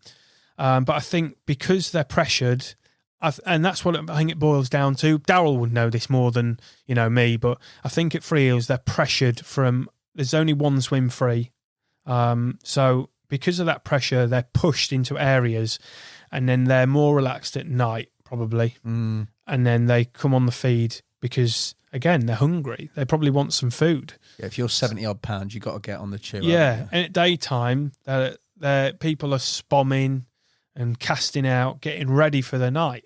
Yeah. So that's just going to push them. I think if everyone didn't do that, like casting at 6 p.m, getting ready for the night, I think if everyone, did the same thing, and this has happened on videos before, if everyone stuck to the same plan and got their rods out at the same time, it'd be interesting to see what happened. Yeah. Because I think it would be different. I think you get bites at different times, but I think it's probably down to the pressure. But it's not my expertise, the fishing front, knowing why that happens, but for some reason it's that, and I would just put it down to the pressure. Must be mad to go back there after all that time and see those fish cropping up at ridiculous weights and stuff. Yeah, to see that progression, and it just shows that even with all the people fishing it, through the winter it's generally quiet. It fishes well in winter. Is it? Yeah, like we went in February and we didn't catch loads, me and Pecky, but we went. The average in there is like just under 40. Right. You'd be hard to. I think the last half a dozen fish I've had out of there, I've not had one below 40. Nice. They're all good sized fish. There are smaller ones in there, but it's generally it is quite a big fish lake, and that's why it gets the attraction from the big companies. And you can do lots of different styles of fishing. You don't necessarily have to fish long range. Like there are swims in there that you can fish short, but again, it's down to the pressure and who's on there. Like when we turned up in February, they ended up in an area where you could fish short range.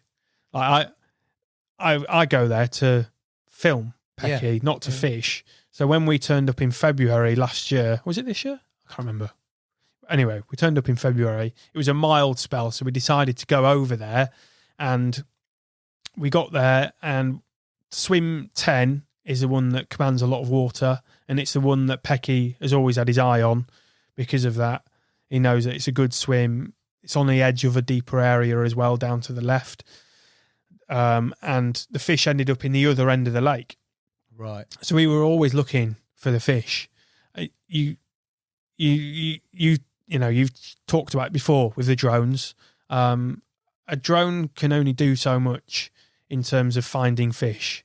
There are certain lakes where you can find them. Yeah. And there are certain lakes where you can't. You can find a fish with drones. You still got to catch them. And if you go and cast on a load of fish that are on the surface, they'll just go. So although a drone can be used to locate fish, there are certain times when you still have to look. And, I was flying the drone around looking for signs of fish, but on Free Eels, it's hard to see unless they're really clouding it up. Yeah. It's generally clear lake, but, you just couldn't see anything. So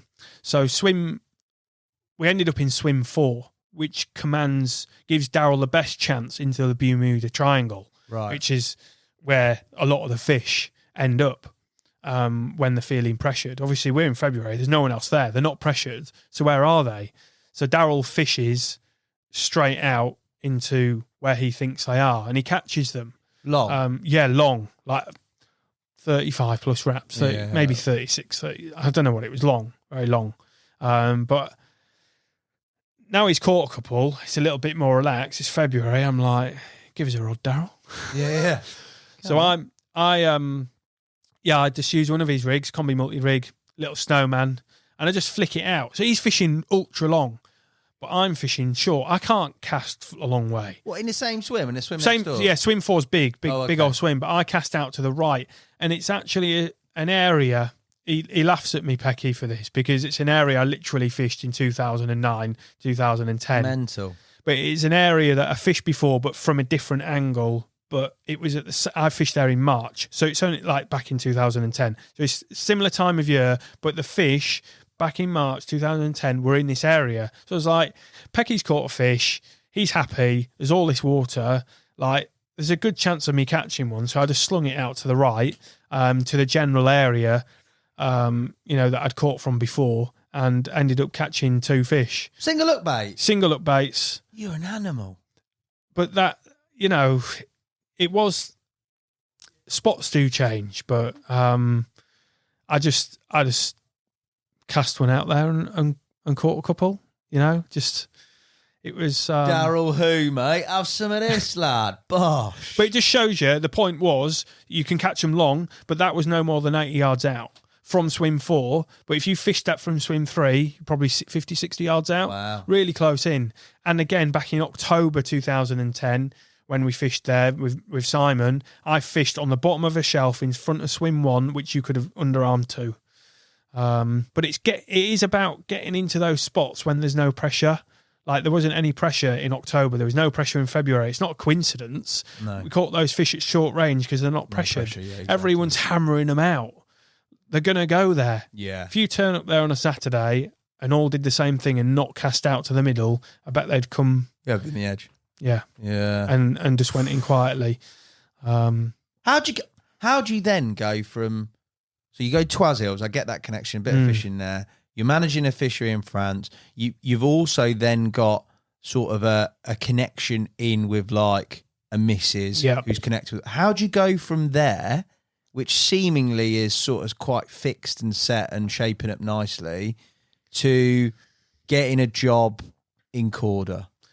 Because that's the next part that I pick up the story. How does that all factor? Yeah, that's quite a long story. Is it? Hope your video cameras are going to record long enough. Some cards in them, bud. Yeah. Formatted? No. You only need audio anyway. Yeah, that's true. That's true. Yeah. So working at the lake was great. Did it for 2 years. I got paid, but it was never going to be, unless I owned the lake. It's never going to be. It was like a gap year, but after going to uni. Like, normally you do a gap year before you go to uni, don't you? You finish school, go off for a year, do something, travelling, then go to uni. Yeah. I did it in reverse. So I did uni, straight from school to uni, and then did a 2-year gap year. And then I was like, what am I going to do now? Now, Chloe's in my life. So it's like, Chloe's not going to want to come and live here. She's close with her family. She's not going to want to live in France. I would have loved to have stayed there. Like, if I had enough money now and Chloe was up for it, I'd go and live in France, buy a lake, and just live that relaxed life and do some editing on the side just to make sure I could survive. Yeah. I would quite happily do that. And maybe I will when we're a bit older. Maybe we won't. Chloe's like going like this right now. We're not doing that. 6 keep me there. Yeah, but she's close to her family. They're all in Essex. So it was a case of moving back to England and working out what the next stage of the career path was. At this point, I knew it was in the video side because I'd kept it in touch with Passe, and I knew from being in touch with Facebook, YouTube, it was all kicking off. So it just happened that at uni, it was what I did, and I had an interest in it, and I knew fishing. So I ended up coming back from France, living in Yorkshire for about a year, working at a telecoms company, just to get some money. Yeah. Like a sales job, phoning up people. Do you want some data space or whatever it was? Do you want a new phone? I don't know what I was doing. Calling people over the phone. Yeah, so cold call. Horrendous. However, it did pay dividends because I did that job. That's actually when I was in contact with Alan and Kevin in 2011. I emailed them because I started doing a lot more fishing. Yeah. I did quite a bit more fishing when I came back to England. I knew Jason Trout, who owns DNA Baits. Yeah. I knew him from when he started it on his own in his little factory in Thirsk. So I was well in touch with him. And it was like, the company got a little bit bigger by this next point, but he was like, do you want to fish one of the matches? I was like, yeah, we can. Like, me and my mate Steve, an old school friend, Steve, Hackers, we used to fish a lot together, and we started doing the BCACs. Did you? Yeah. and we got into the final. No. Yeah. Where'd you qualify from? So we did. What's that big lake in Leeds called? It's got a nice fish in it. It's like a Big lake in Yeah, there? it's You talking got- about Eric's Willows. Where are you talking No, about? not Eric's Willows. There's another lake. It's a day ticket. It's on the outskirts of Leeds. It's a big old pit. I forget the name of it, but it was there. You need Crowy on the phone. He'll Yeah, know. yeah. Anyway, that's the lake. Right. That was where we had to qualify from, and it was like March. It was cold because they start them quite early. And Steve ended up catching. No fish were coming out. I think it was 2 fish got caught. This other guy caught one that was a bit bigger than what Steve caught, and Steve caught one on a zig. It really deep lake. He caught it on like a stupid, like 18-foot, 20-foot zig or whatever. But he caught a fish, and it got us through to the next round. And I think the third place had to do that casting thing into Cast a off. Yeah. So they had to do that. But thank God, Steve caught one, and it kept the dream alive. So then we went to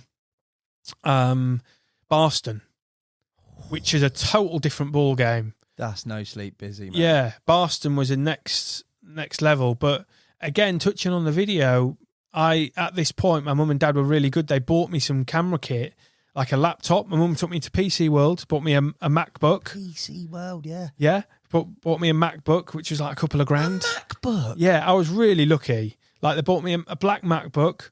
Really cool it was. You're a boy, ain't you? Yeah, and I had a video camera similar to these, same like setup and stuff. So I had that. I had it, and that's all I needed: a camera and a laptop, and I could make a video. Yeah. So I started doing the videos. So I went to if you go on YouTube and type in Barston fishing and look at the oldest videos, it'll probably come up. There's me and Steve fishing there, practicing for Barston. And we ended up catching loads of fish. Basically, what we did was we fished. A lot of the guys fished there on poles, like they did back in the day. Anyway, I don't know if they still do. Yeah, there's still silverfish matches on the pole, but not carp. Yeah, I mean, so big now. so they were fishing like say 11 meters on the pole. Yeah. And if you fished at 11 meters, which literally is an underarm flick, it was granite hard. Right. So we would fish just past there, and that's where we caught a lot of the bigger fish, where it was slightly muddier. So we would fish there, and we ended up catching so many fish, but that was in the practice session. And we did that just to All areas of the lake, this?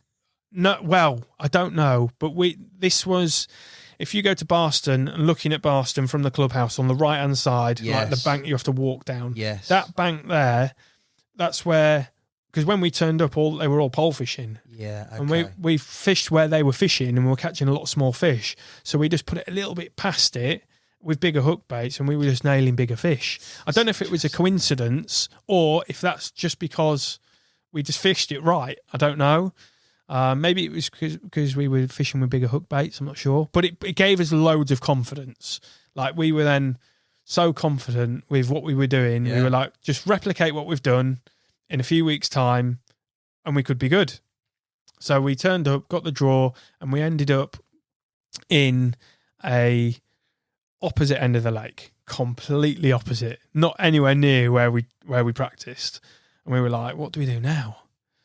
And we had Lee Merritt, Yeah. and I think it was Rob Marsh fishing Rob, with him. yeah. So they used to fish together. So they were next to us in the same section. So we were like, we're up against them. They're like big dogs. Yeah, we're gone here, boys. This is it. Might as well go home. Yeah. But the good thing is we were on a slight little point. I don't know where we came out in a draw. I can't remember, but we were in a fairly decent peg. But the golden ticket for us was we had Rob and Brad Greening opposite us. Right. And they were in the section where to the right of them, if you know Barston, Yeah. to the right of them, you've got the pylon swim, Yeah. where a lot of people usually win from because they fish under the pylon. Yeah. But it just so happened that the fish pushed out of there onto where Rob and Brad Greening were, which was, if you drew a line to where the limit was to where we could cast, it was basically fishing to where Rob and Brad were. Same water, yeah. So Rob and Brad, to this day, they don't know, but they pushed they helped us qualify because they pushed all the fish into our area a little bit. Yeah. They were effectively baiting up for us. Yeah. And we were just fishing on the back of them. We yeah. were fishing on the back of them, and we were putting a little bit of bait out, but they were using the spom in a way where a lot of people are tuned in with it now, where you can adjust it, and they were putting a big old spread of bait out by letting the spring open. Yeah. So they were doing that, and we basically fished off the back of them and qualified, not by a lot, but we qualified enough to get into the final, which was at Broadlands.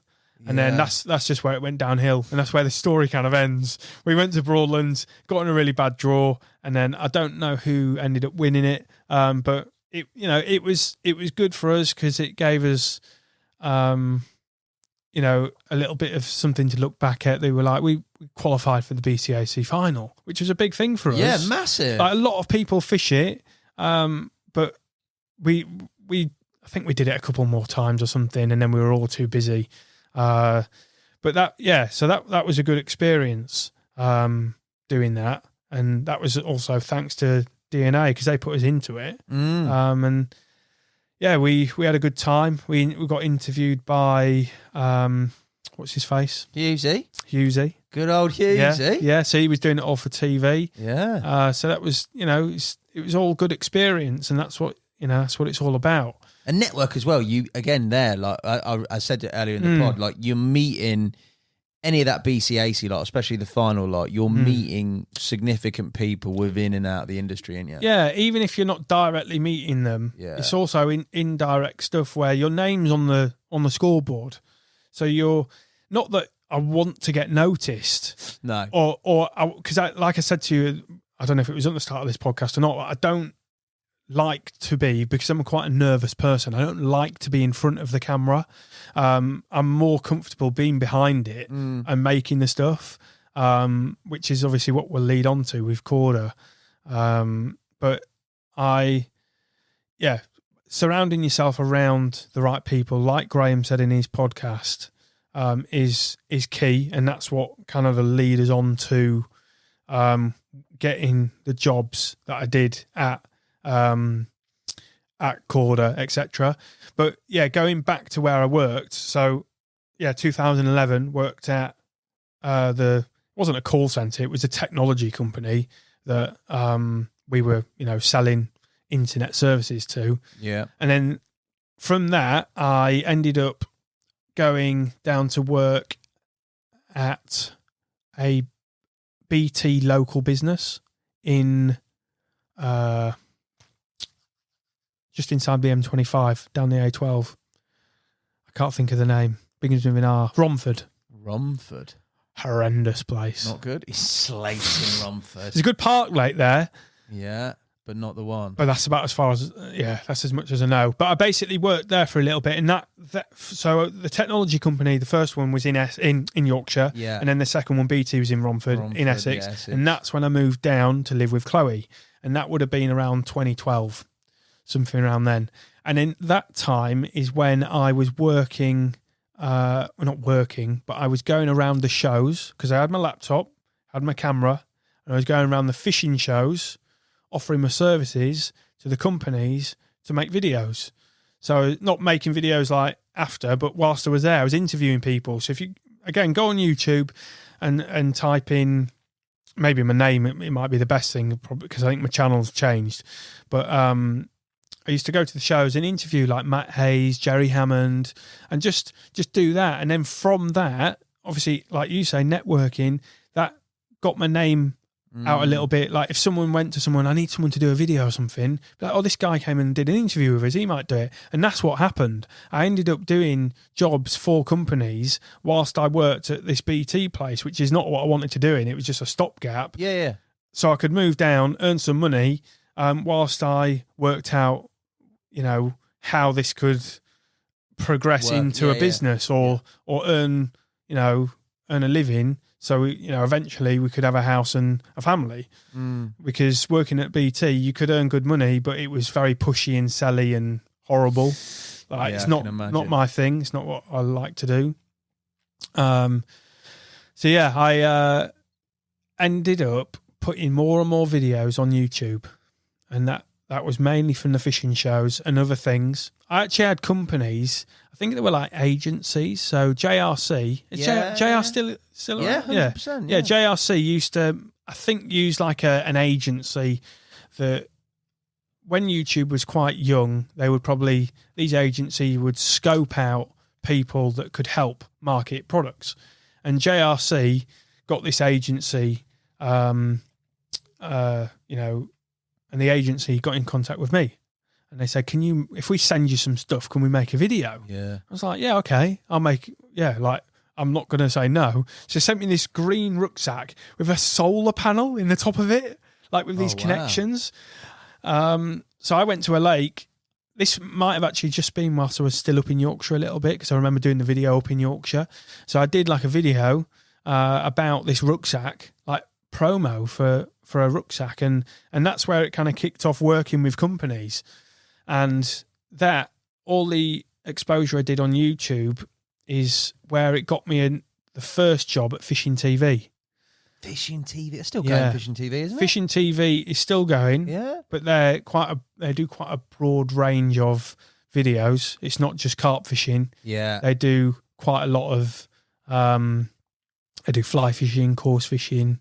They're not just focused on carp fishing, which was great for me. So I got noticed by a chap called Paul Cooper, who now he works at Korda. So I assisted in getting him the job.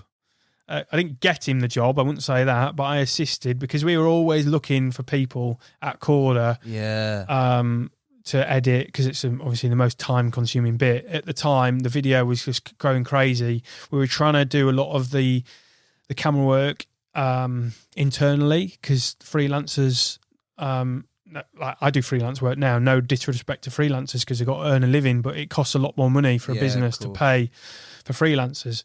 So we were trying to do as much as we could internally. That's what Ali's goal was. And this is Korda, yeah? Korda, yeah. So after I left Fishing TV, I ended up getting Paul a job at Korda, or helping him get a job, got him like through the door. Said, this guy's worth a look at, kind of thing. So by me, I kind of returned the favour a little bit, I think. Like he noticed me on YouTube. So he was looking for people that made like vlogs, like Carl. So Carl Smith had a job there. Yeah. So it's probably a similar thing. Paul was probably like the recruiter there at Fishing TV, although he was a director and cameraman. He was also heading up alongside, forget the other guy's name. I forget. I've worked with Paul. I did World Fishing Day, and then I also did... What was his name? Carp Wars with them. That's it, yeah. But I can't remember the other guy's name. Well, you got Ray name. Boras, who owns the company. Who owns it, yeah. Tim, yes, there you go. It was there. So Tim's obviously the brains behind it all. He's like, did he produce it all? Yeah, and then you've got Dave Hatter, but I don't think he's too involved in it. He was more of a director. I didn't know Dave. No, so he was more, he used, that was quite a long time ago. And then you had Ray Boras, who owned a construction company, Boras Construction. He basically pumped the money in to get it going. Yeah. And yeah, still going to this day. They still make stuff. And I worked there for 11 or 12 months, but it transpired that putting the video on YouTube got me the video job at Fishing TV. That got me the experience. Yeah. Whilst Korda was still in that transition from magazine stuff going into the video. The website, YouTube. They were going to be looking for more and more people, because I applied for jobs at Korda like over the years, like jobs like. Going back to the degree stuff, I did graphic design kind of stuff. Not like really, I wasn't good at it at all, which is why I didn't get a job at Korda doing graphic design. But whenever a job came up, I'd be like, you got any jobs? Because it was like my next goal was to work at one of the tackle companies. Because that's the only thing I knew. Because there wasn't the money in manufacturers, or like the smaller independents weren't throwing regular money into producing content, because they just weren't. Right. It wasn't what they were doing. Dennis McFetrich. Yeah. So MCF, he was a little bit switched on with it. There weren't many though, were there, mate? No. So I did quite a bit with him back in the day, and that just doing that ended up getting me the jobs. But yeah, I worked at Fishing TV, which was great. Worked up in Scotland doing fly fishing, working with bigger cameras, with like broadcast cameras, and that I just kind of progressed from there, really. And then over time, Korda were putting adverts out for people to come and work. Wasn't necessarily always videographers. It was all usually photographers or something like that. So I ended up seeing those adverts, and then one came up for a videographer, and I think they filled that one quite quick. So I didn't get that one the first time round. Right. So I think the guy that's still there, Mike Lavis. Oh no, actually, I think Mike Lavis, and they basically got Sean Ladd, Mike Lavis, and Jack Reed, who works at ESP. Yeah. They got those three before I started working there. It's your fourth choice. So it's fourth choice. Horrendous. Brutal, Horrendous. mate. But the main thing is I got in there.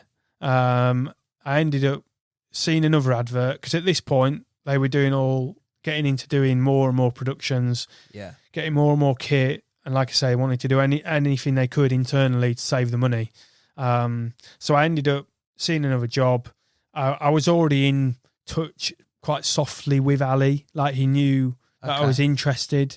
So it was just a matter of when the next opportunity would come up, and hopefully I was at the top of the list, kind of thing. And then that kind of happened. So I left Fishing TV after 11 or 12 months, and then started at Korda. And that was where kind of I worked up to. Yeah. That's where I wanted to work, because I remember when I lived in Yorkshire, I used to go in the tackle shop and I used to see Korda on the shelves. I think I've still got a pack of hooks with the old Harrogate angling supplies, like £3.49 or £3.59 for a pack of hooks.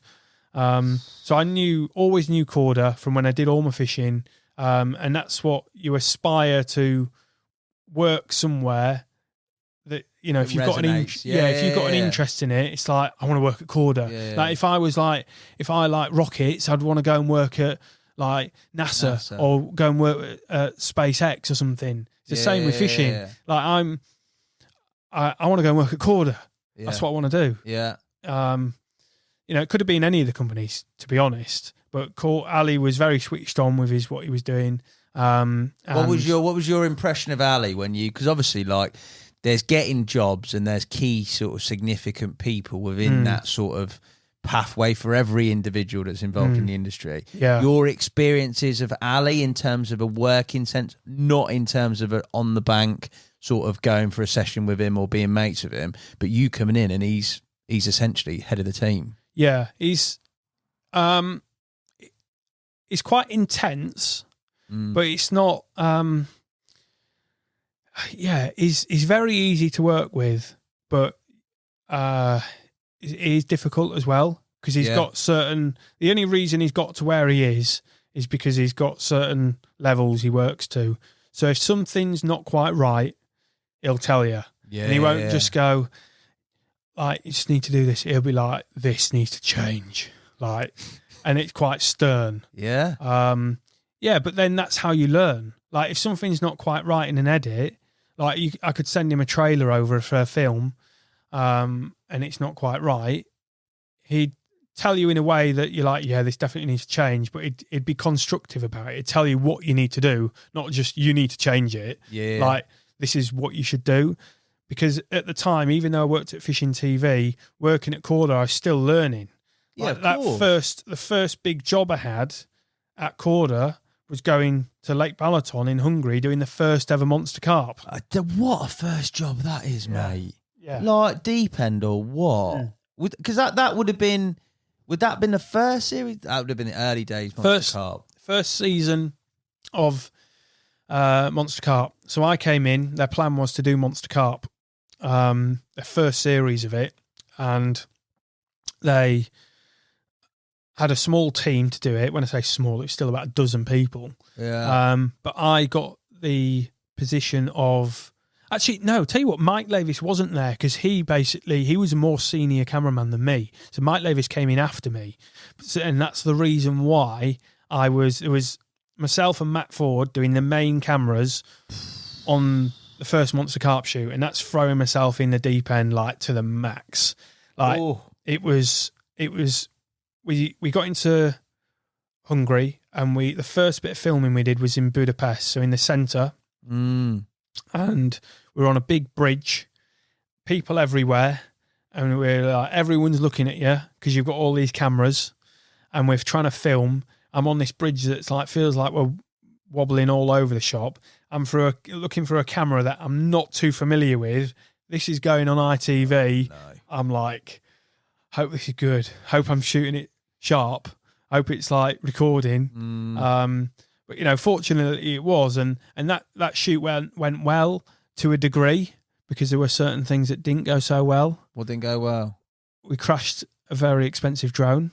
We or you? I crashed a drone. Oh. But, yeah, I'll talk you through what happened. So when I joined Korda, drones were very new in the industry, or just in general, drones were new. Like I had a personal drone that had a gimbal attached to the bottom of the drone. It was a DJI drone, so very early days, one of the first ones they brought out, but you had to attach a GoPro to the bottom of it. It didn't have a camera attached to it. So I'd always used them since they first came out. So Ali was like, mate, you know that trait, because when I joined Korda, it wasn't a simple case of foot's in the door, you got your job. I had to do a video for him to prove that I could structure a video in an edit that they could essentially, I could deliver a video and they could put it straight online without having to check it. So I had to do that, and there was drone shots in there. It was like, we need a drone for our TV stuff. And I was like, oh, well, I can get you a drone. We can sort that out. I was like, how much do you want to spend? He was like, it doesn't really matter. Just like get one that is worth, you know, for good enough for broadcast TV. So I was like, okay, this could be fun. Yeah. So I went onto the DJI website, and they just brought out a brand new DJI Inspire. Right. And it's one of these drones that has hydraulic legs. So when it takes off, the legs go like that and go up, and then this camera is dangling down. This bit of kit was anywhere between $4,000 and $5,000. Oh, you beauty, mate! But obviously, Dan's not just going to give me his credit card and buy it.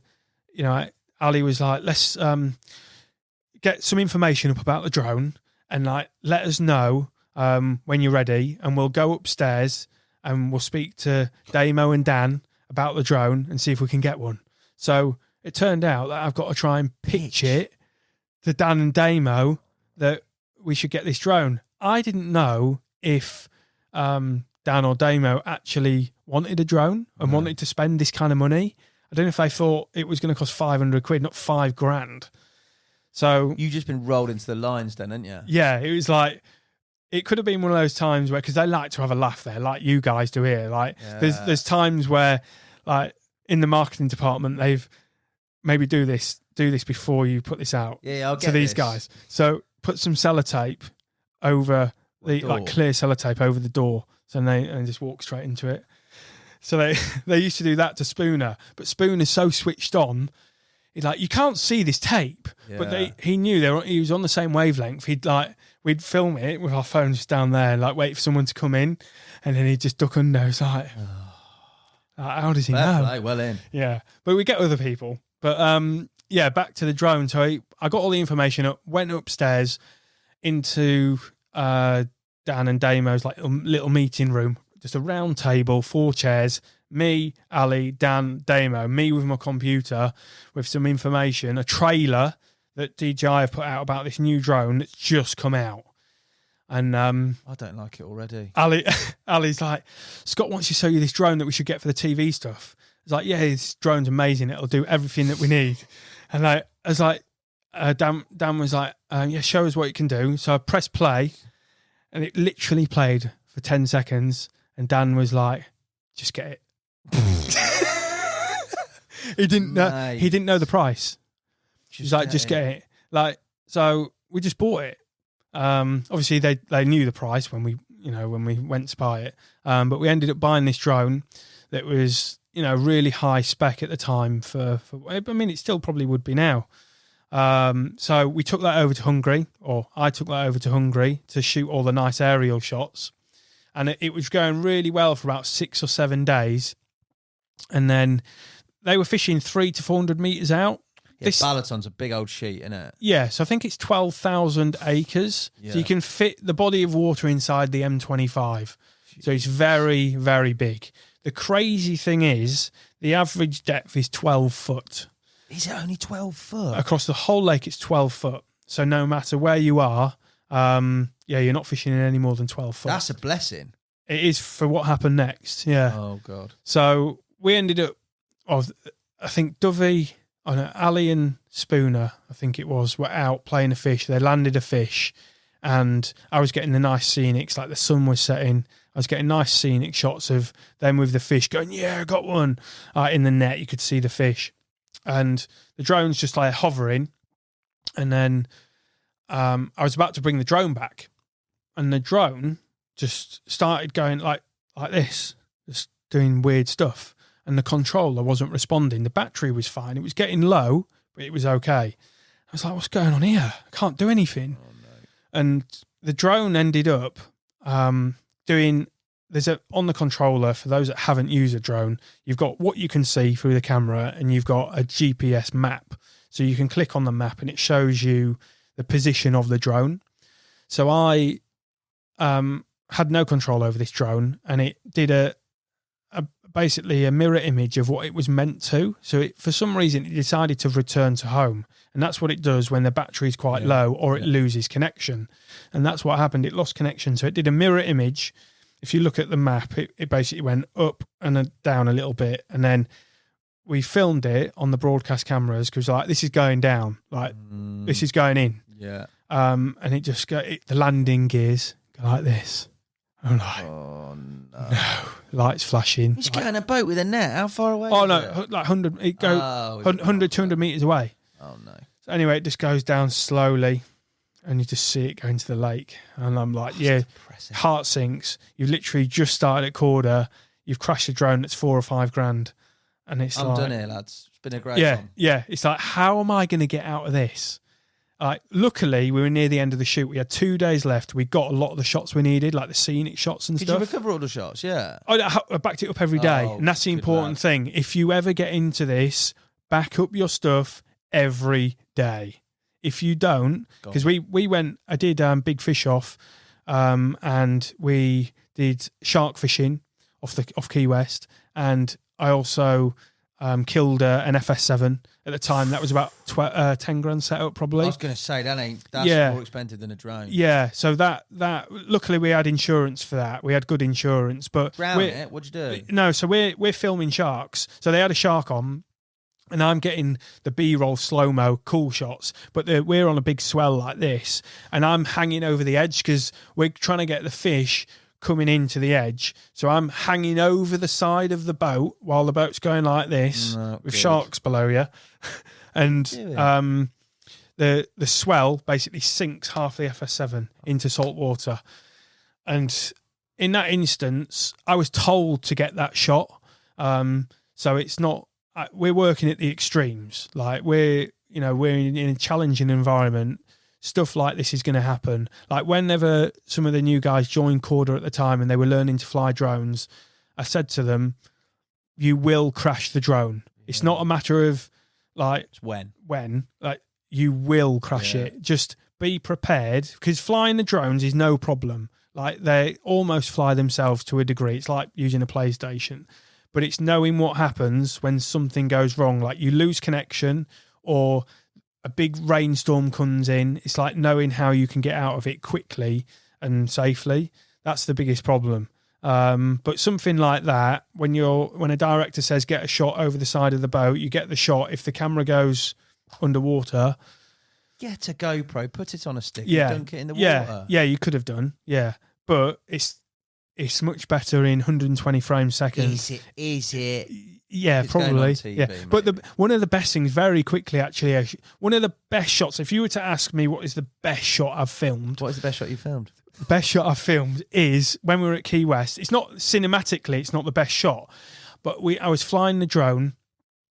Fortunately, it never crashed the drone over the sea, and that is the most challenging. Apart from the Amazon, that's the most challenging environment you will have, because you're on a moving boat, so you haven't got a static place to land a drone. You're literally trying to land it on a moving object, and you need to make sure that you're not flying miles away from the boat, because it's easy done, because you lose a sense of perspective. Yeah, it's massive. But I was getting some nice shots of the drone, and I was like, there's some dolphins here. So I went down to these dolphins. I went probably 30, 40 foot down onto these dolphins, and these dolphins started doing circles around the drone. So I looked the drone straight down with a nice polarized filter, and they're like doing a show, Sick. showing off to the drone. And I've got footage of these drones just going round in circles. We never went in the film because it's pointless. Like, we're going to use that. We're looking at sharks. We're not going to need to look at, at dolphins. But yeah, I've got this footage of the dolphins going round in circles. Mate, that sounds mega. Now, obviously, you were at Korda a fair period of time, mate. Throughout that course of time, two things. Firstly, what's your fishing looking like? And secondly, talk me through sort of the highlights, if you like. So my personal fishing now? No, during the time at Korda years, what was it like? Was it very much backseat, not doing a lot? Hardly anything. Like I can't really remember how much fishing I did, but it wasn't a lot. I did a little bit at like a local club lake, but it when I worked at Korda, it was work. When I started there, it was literally doing monster carps. Big fish offs, and when we were out all the time. Like fortunately, I didn't have any dependents, so I didn't have a little one to look after. Yeah. So I could afford to go out for weeks at a time because those monster carp shoots were like they could be up to 14 days. Jeez. Like we went to the Amazon. It's 4 days travelling, like 2 days either side. That big fish off. Who was on that one, mate? Who were the celebrities? So there was Zamora. Yeah, Bobby Zamora. Who was the other celebrity? And was it Paul Smith? Can't remember. What an episode. Oh, no. I can't remember. So, but you filmed that? Yeah. So, well, I didn't film all of it. No. So we had such a big team at that point. We all went over. There was probably 15 of us all in total. And we all had different roles, but my main role for that would have been to fly the drone and get any little bits of B-roll, and also back up all the data. The drone part of it was the biggest challenge, because you're on a narrow boat that is literally like that wide in the Amazon. So when you're traveling around, you go on a big boat, but when you're on when you go out fishing, you're on a smaller narrow boat. So you're trying to land a drone on that in dense woodland and dense forest. Like it's the Amazon, it's a jungle. Yeah. Like it's all mangroves either side. So you haven't really got anywhere to land the drone on land. You haven't got anywhere. So you have to land it on the boat. So yeah, that was very, very challenging doing that. What was that place like, mate? Oh, it's crazy. Like the fish that they were going for, the Pariba catfish, the Lau Lau they're called, they are literally like a shark crossed with a catfish. That is the only way you can describe them. And you're fishing for them in a tidal river. So when you're fishing for them, you're not just using carp gear. You're using multipliers. You're using sea fishing gear, using sea hooks. You're using live baits that are 5 or 6 pounds. You're not using baits that are like, you're not pike fishing or drop shotting down the local. And there's piranhas in there. So the locals and some of the guys that were actually the crew, they were getting in the river like with piranhas. And like, it's not piranhas, mate. There's other stuff in there knocking about. Oh, mate, there's all sorts. Stuff with savage teeth. But there's piranhas in there. But I was like, I'm not getting in there. If those piranhas turn up, you're a goner. Yorkshireman, mate. You're rock on. So whilst like in between the filming, there was obviously little bits of time where you could do a little bit of fishing, like off the side of your narrow boat or something, and try and catch some bait fish for the guys. Like we were doing that, and I was trying to catch anything that would come, like little piranhas or these little catfish and all sorts of stuff. What would happen is you'd try and catch a little fish, and you'd get the little fish on, and then the piranha would come and bite it clean off. So you'd have a fish on for a little bit. You'd feel a bang, and then you'd pick up you'd wind in your line, and then there'd be half a fish left. It's like that's what you've meant to have put out there to catch something, but that's what you've actually caught, but there's half of it left. Brutal. And they literally clean cut it. It's absolutely crazy. So me getting in that river, seeing that, no thanks. So it wasn't just the filming that was challenging. It was actually being there as well. You're rocking up to a place that's taken 6 hours on a boat to get to through the Amazon jungle, and you're getting there and you're sleeping in a wooden shack where there's tarantulas everywhere. And there's no alternative. Yeah, that's apart brutal. From the pontoon, which is the floating pontoon where you could sleep as well, but there's still spiders there. Spiders everywhere. What do you mean? How's it on a pontoon? It's like, well, it's connected. It's you attach it to the bank. Right. But I don't like this, mate. Yeah, spiders get there. But like I said, there are times when we could fish, and we did do that at night. We tried to catch the Paribba ourselves. So the guides there. Yeah, the guides there would put out some rods for us, so we could try and catch one, because the fight is just insane. And there was one night where Mike Lavis, who I mentioned earlier, he put a rod out. And when you say put a rod out, a live bait just in the river, yeah? Yeah, but it's not. It's a whole piranha, but not a little piranha. It's like big. What, like a 4-pounder? Yeah, easy. And the big round things like that, easily that big. So the guides prep it all. And when I say prep it, I don't just put a hook through its lip. It's gruesome, mate. They almost fillet it. And then it's still alive? Yeah. Oh no. Yeah, but that's what the Paribba go for. As soon as that's in there, they're like, "I'm having you." Easy target. So anyway, at night time, I had a rod out. Mike had a rod out. I ended up getting a bite early in the morning, but I lost it out in the river, because what happens is normally you only got one hook in the piranha. But sometimes they put a treble on too, so you've got more chance, because what the Paribba do is they'll hold on to the fish, probably like a catfish does. Yeah. Because it is a catfish, essentially. They hold on to it and then just swim around and wait till it's dead, and then they eat it. And if the hook's not in the Paribba's mouth, they'll just let go of it. And that's what happened on my instance. So I had a good fight with it, but I lost it, I was doing like that under the rod. But Mike Lavis, he had a bite in the middle of the night. Just picture you're in the Amazon jungle. It's dead quiet. All you can hear are like insects and howling monkeys now and again. Yeah. And you just hear this oh my God. Like it goes on for a long time. Bear in mind you've got a multiplier on, so it's fine. But this rod with there's 2, 4, there's about 8, maybe 10 of us. I think it's 8. There's 4 bunk beds. I think it's 8 of us sleeping on this floating pontoon. So it's nicely calm and on the river. And then out of the blue, this rod makes the whole pontoon shake. He's like, Lavis, you're in, get it. He's sleeping at the top bunk bed. So he's having to get down his bunk bed, goes over to the rod, trying to get it out of the thing it's in. Yeah, he's like, and then as he gets it out, the rod just snaps in half. Snapped his rod? Bang. Just Jesus. Snapped in half, clean. And then the fish came off. What have you hooked? It literally could have been, it could have been a 50-pounder, but it could have been, I don't know how big they go. Gary Newman or Ali would know, but they're like a couple of £100. It's not a 50-pounder, is it? It could have been, but it's not. Not with a 5-6 pound piranha on the end of it, no.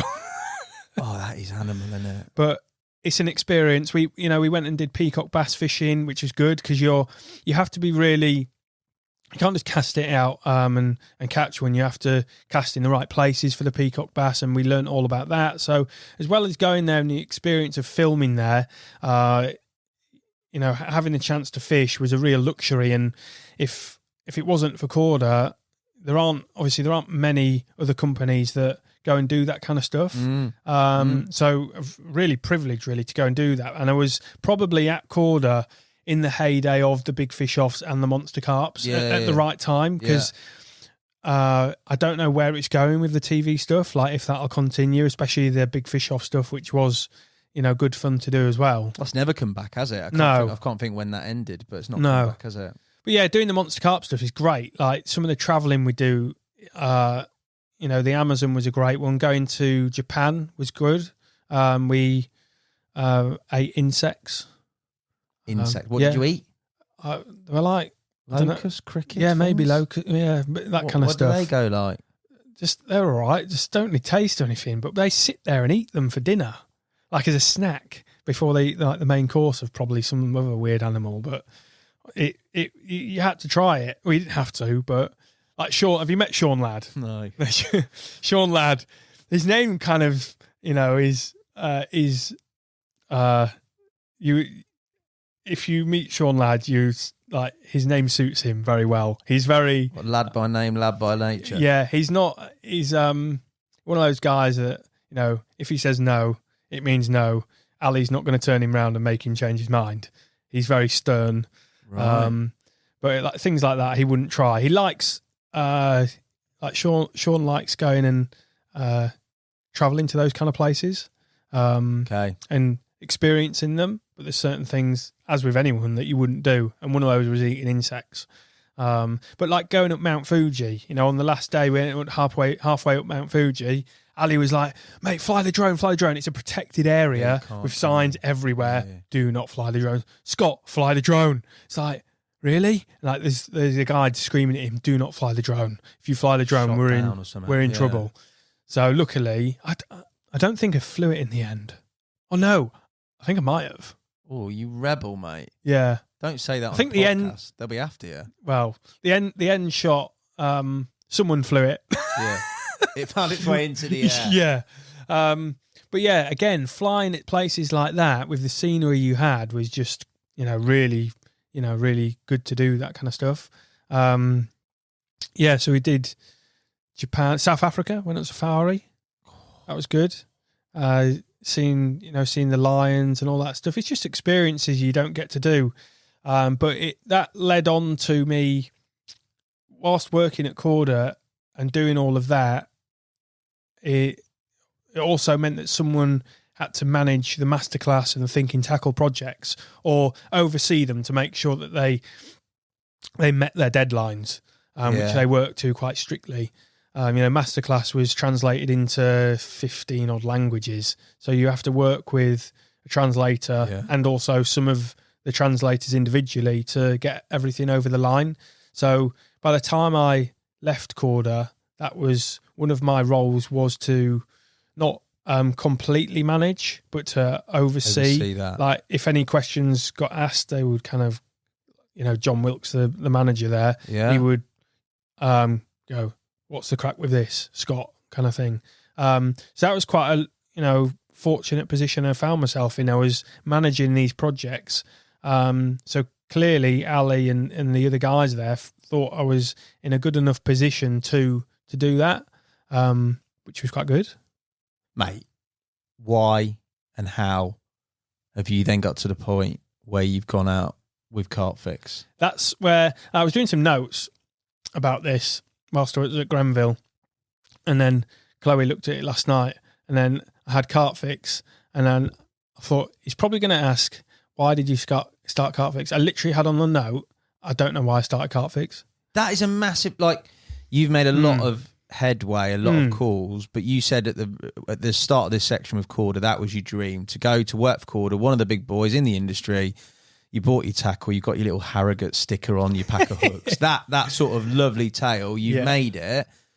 You're established, you're well respected within that role. John Wilkes, Ali, fantastic people within the organisation, wealth of respect and giving you the responsibility. Things are going well. South Africa. Yeah. And then, not that it's not gone well, because obviously that's the future and we're going to talk about that, but then something's happened whereby you've gone, well, hold on a minute. That's my dream job, brilliant, going well, but there's this and I'm going to go and do this. Yeah. I think, obviously, COVID happened. Yes. Oh, that thing. Yeah, that thing. And I've watched a lot of videos and podcasts, and people have always said it was a time for reflection. But like I've said earlier, when I was talking earlier, I've always done things like I just sit there on an evening, like with the fishing outlet, I sit there and just like, what can I do? To occupy myself, and not that I've already got loads of stuff to occupy myself with, but what can I do next? And obviously, I was in a position at Korda where I had a really nice van. I was very well looked after. I got paid really well. It's like, why am I suddenly going to drop all this and gamble on something that I don't know if it will work? And I worked at Fishing TV. So I worked on that subscription model. Yes. And my father-in-law was very successful. So I could have stayed at Korda, and I've still got a really good relationship. I'm actually working with Korda in November because they've asked me to do some work for them. So I still speak to all of the guys there, which is really good. And that's important, I think, if anyone is looking to build a future, is to not burn any bridges. And if you're going to do something, try not go to a competitor unless there's a very, very, very good reason for doing so. And it's just something in me where it was, I don't know what it was, but I was like, one night I just did some maths. I was like, if X person has got this following and you can convert that person into paying customers because that person has got a very good USP, what would the conversion rate that you would need to make it viable? And to make it viable, it depends obviously what price that you're doing your services or your monthly subscription at. There's lots of variables and you have to account for all of the costs as well. So it was a huge risk. And what we ended up doing as a family, at this point we had Isla, we had a house, we had another one on the way, and we had COVID. I think, COVID was there. And we're like, the only way, because Darrell, obviously he's the co-founder of this. It's myself and Darrell started it. Did you go to Darrell with this idea? So I went to his house. Right. Yeah. So, but the only for it to work, Darrell didn't have to give up anything. Yeah. Like nothing was going to change. Yeah. So it was no risk to him. But you had he had time to make this stuff, but I had to risk everything. So it had to be the right decision. And there's only certain people. There's probably literally, there's like one or two people that this model would work with still to this day. Because I think you have to be a certain caliber of angler. You have to be inspirational. You have to go to any lake, and people still want to watch you, whether you turn up at Linear or if you turn up at the Orient. You need to be watchable. And obviously Darrell had that experience. At the start, he'll say it himself, he wasn't very experienced at the start on camera. Fishing he was, but on camera he wasn't. But by the time we turned to the Carp Fix stuff, he was experienced, so he could ride it himself. He could do it. He could present himself. So that was a big plus.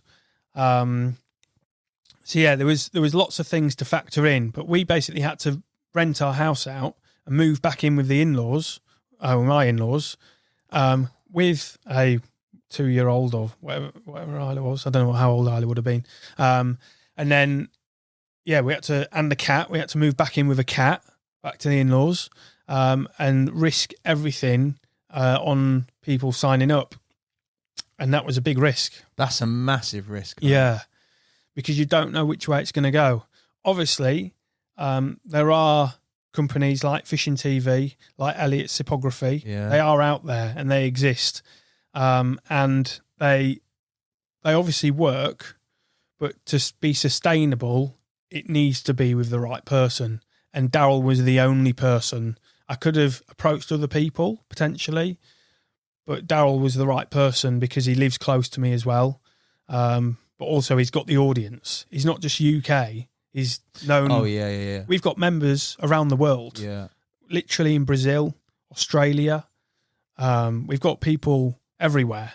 They might be expats and stuff, but it just shows that no matter where you are, people's, you know, if you're a certain person, they'll watch. So yeah, I ended up basically putting the house up to rent, which meant that we could cover the rent price, the mortgage, sorry. Yeah. So we could do that, and also it'd leave a little bit of a buffer. And we worked on a percentage of, as long as we get this many people sign up to Carp Fix, then we can live. Yeah, we're okay. For a little bit. Yeah. Fortunately for us, we obviously entered the market where there wasn't a lot going on in terms of other people doing it. Yes. And we entered it where everyone, and I mean everyone, was at home. Yeah, no one was in a pub. No one was fishing. No one was doing anything on New Year's Eve and sitting at home. You know what it's like at Christmas when you sit at home? Yeah. You're eating some of those, you're watching TV and you're on your phone. 100%. When Darrell's got so many people and you put a message out, I've just launched a video, you go and watch it, what happens? You only need a small percentage of it to be a viable business. And that's what happened. We launched it at the right time. And we've been able to grow from there. Like, we've got Ash who works for us. He does a lot of the work for us now. And, we've got other people that we film with, and that's kind of, it's self-sufficient, or, it drives itself to a degree. Obviously, we have loads of input every day. Yeah, we don't, like tonight, I'm doing a Carp Fix live. We don't stop working on it and stop every day. I'm working on it, but it's not, because we've got built up a good subscription base where we've got members that are almost loyal to watching Darrell's stuff, and the other guys now as well. As long as we put out good stuff that people want to watch and sometimes learn from, then it's at the moment it's basically replaced the magazines. That's the way I look at it. Yeah, and I think that in the future that's what will happen. You'll have a few magazines that will remain, and then I think from the video side, you'll have the same number like you did with magazines, where there'll be a few. There's a big difference though, because you've got people like Leon, Leon Bartrop. He does his own little thing, and there's some others as well. I can't think of the names off the top of my head, but there's a few other people that do it independently. Yeah. And that's a stark difference from how they do it to how we're trying to do it, which is run a business. And running a business is completely different to doing it independently, because those guys that are doing independent, if you want to grow a business to something else, you either need the money or you need investors to do it. And someone like Leon, he's happy doing it himself, films it himself, getting some money that will pay for his mortgage or whatever, or his living costs, or allow him to go fishing, and he's happy, and he'll do that for as long as he wants to. But for someone like me, I didn't leave Korda to go and start Carp Fix to be an independent thing. I started it to be somewhere that people can go and learn and watch from one of the best anglers that is around. And also Also, we work closely with a lot of tackle companies as well. Yeah. In terms of promoting, like magazines did, in promoting bait, promoting new products, or we work with Korda in promoting some of their stuff. So we have a deal where we do stuff with them. We have a German company where we supply some of our content to them, so they put it out. So there's lots of things that independently you wouldn't branch out to those, because you're a one-man band. But as a business, we can cater for other companies. We can help other companies in get brand awareness, like a magazine does. And that's where there's a difference between the independents and CarpFix. And I think that's what you'll see. You'll see quite a lot of people trying, if they've got a small audience or a smaller audience, they'll do some kind of subscription model because it's becoming more popular and easy to do. But in terms of having an app and a website, the cost of that to do it how we do it is ridiculous. And for someone like Leon to pay what we do, it's not viable with his, and I might be completely wrong, but based on our figures, I know that it would be unviable for someone like that to take the risk of building an app, because that's not cheap. No, definitely not. And it's not just building an app. You've got to have people in the background to look after it. Our team of people that work behind the scenes are in America. So an American company we use to host it, and it's all the servers that all our videos are stored on. It's the same system that Netflix use in the same data center. Wow. So in terms of latency and all that kind of stuff for your app, you need it to be quick. There's 2 seconds, 3 seconds before someone gets bored and then they go off something. Yeah. If that happens, that could cost us money. Yeah. So we have to use the best that we can get. And that means going to the best people that are in America at the moment. It's not tax efficient for us, No. but it's... Scrap that. I got a dodgy mate who'll do it for free. No, I'm joking. What's it like working with Pecky, mate? It's good. He's very relaxed. He doesn't, on a day-to-day basis, he doesn't focus too much on the business itself. That's because we don't want to be solely reliant on Darrell for Carp Fix.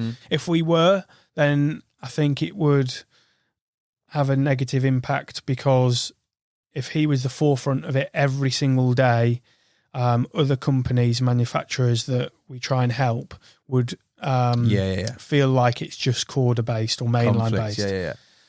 Which is why we get other people on there as well, and why Darrell's not constantly posting on Instagram on our feed, because it would be too much. You've had Jacob on, haven't you? Yeah, Jacob still does stuff for us. Yeah, he's So he basically goes out and creates content for us. We now edit that in-house, right? Which saves him a lot of time. So he just goes out, concentrates on the filming, sends over the footage, we edit it, we put it out. We try and put a range of stuff out there. Like carp fishing stuff is our bread and butter kind of stuff. But with Tom Maker, we went over to Gillam's. Yes, I caught 146 pounds Siamese, I think it was. Yeah. Jeez. Took 3 of us to lift it. Yeah, they're a big old animal, aren't they? That's a serious, ridiculous place, though, isn't it? Oh, yeah. It's a deep old place as well. But Stuart there, have you had Stuart on? No, I need to get him on. You should get him on. He'll come back for a bit of piking, won't he? Yeah. At Grenville, yeah. Yeah. But I actually tried to do a CarpFix live with him while we were there, but the internet and everything was overheating. I basically tried to do the setup that you've done here, but everything overheated. It was terrible. But what he said whilst we tried to do it was very interesting, and it'd be quite eye-opening. Yeah, be good in terms of fishery management, he took it to the next level, because those fish he's got in there, it's just wild. But everywhere out there seems to be, there's loads of crazy saltwater hybrid lakes, and you just think, what's going on with aquaculture over there? Yeah, I don't. The planet. Yeah, it's crazy. Someplace. Yeah, it's crazy. But yeah. So you've had Mozza do bits as well, haven't you? Mozza still does a little bit. Yeah, he puts vlogs out. The stuff that people seem to like. Well, to be honest, we put a mix out, so it's hard to gauge what people like, and that's the other thing. By doing it independent, you can just put out the same stuff. But if you want to grow your audience, you need to branch out a little bit, and put a few different things on the plate that people can watch, which is why we do the big carp stories. Love big carp stories. And the CarpFix Live. That's why we do it, because the CarpFix Lives are great, because it's a chance for me to tie down Darrell for even an hour and a half, and for members can go on the app and ask a question. More often than not, we'll get through all the questions. It's very rare that we don't get through all of them, which means that you can get an answer, because it's very hard to get an answer from Darrell through social, through messaging him. It's not going to happen. So if anyone wanted to ask Darrell a question, that is the best chance of getting a reply, which is obviously, it is a unique thing, because a lot of people have got questions that they have, not necessarily just to Darrell, but they want to know about how to approach a lake. And if you're going to ask someone, it's like when you go, I don't know, if you ask Lewis Hamilton, if you want to learn how to go around a racetrack, you ask Lewis Hamilton if you could, wouldn't you? It's the same with fishing. Yeah. You would ask Darrell, or you would ask Dan, or you would ask Alan, or you would ask. You know what I'd ask you? As we're in a podcast studio, I'd ask you what makes him such a mega angler. Is natural. Don't give me the natural. What is it? He seems like, he's just a Terminator everywhere he goes. The thing is, with someone like Darrell, he's there all the time. Like when I say there, he's at a lake all the time. So he's learned how to read a lake. That is the simplest thing. As soon as he gets to a lake, he's not doing anything else than locking eyes on the lake. As soon as his eyes are on the lake and he sees something, he's working out, he clocked that, and then what's the next thing? And it might be the smallest thing, from like a coot reacting to something, like when they go, "Ah!" like that. What was that? "Ah!" You know what they do? Yeah. They spook off stuff. Like at the start, I was like, what are you on about? That bird's just like, just kicking up a bit. It's just, but it's like, no, there's something there. So there's lots to read on a lake, and that's what he's best at doing. He's best at reading lakes and understanding what the best thing is to do at that particular time, or what's going to happen. So obviously he's big into his moons, his phases. So he'll tie all his trips into the moon phases. Right. Okay. Or normally, if he's on, like some of the sessions we do, some of the sessions we do for CarpFix, we'll just go out and film because we need to. Whereas other times he'll be like, right, I want to try and, like Waysing. He weighs in estate. He was trying to catch a few of the big fish in there. He would fish consecutively. So he'll say this himself. One of the biggest edges to have is to fish as consecutively as you can, as much as you can in back to back. So you get an understanding of how the fish are reacting to the weather, the pressure, all those kind of things. There's a combination of things. He'd probably say himself, like from a rigs point of view, his rigs are very neat and tidy. But if you compare it to someone like Rob Burgess, his rigs are they're not better than Darrell's. They're just attention to detail in terms of every single rig is primed perfectly to precision. Yeah. Darrell does do that, but he'll do it in a more timely fashion where it's just one-to-one kind of, like he'll say, bring a rod in, he'll sort that rig out. He won't have loads prepped. He'll have his hooks prepped, but he won't have them all prepped. Whereas Rob, he's got a rig for every situation. He's very quick, very efficient, whereas Pecky's not always doing that style of fishing.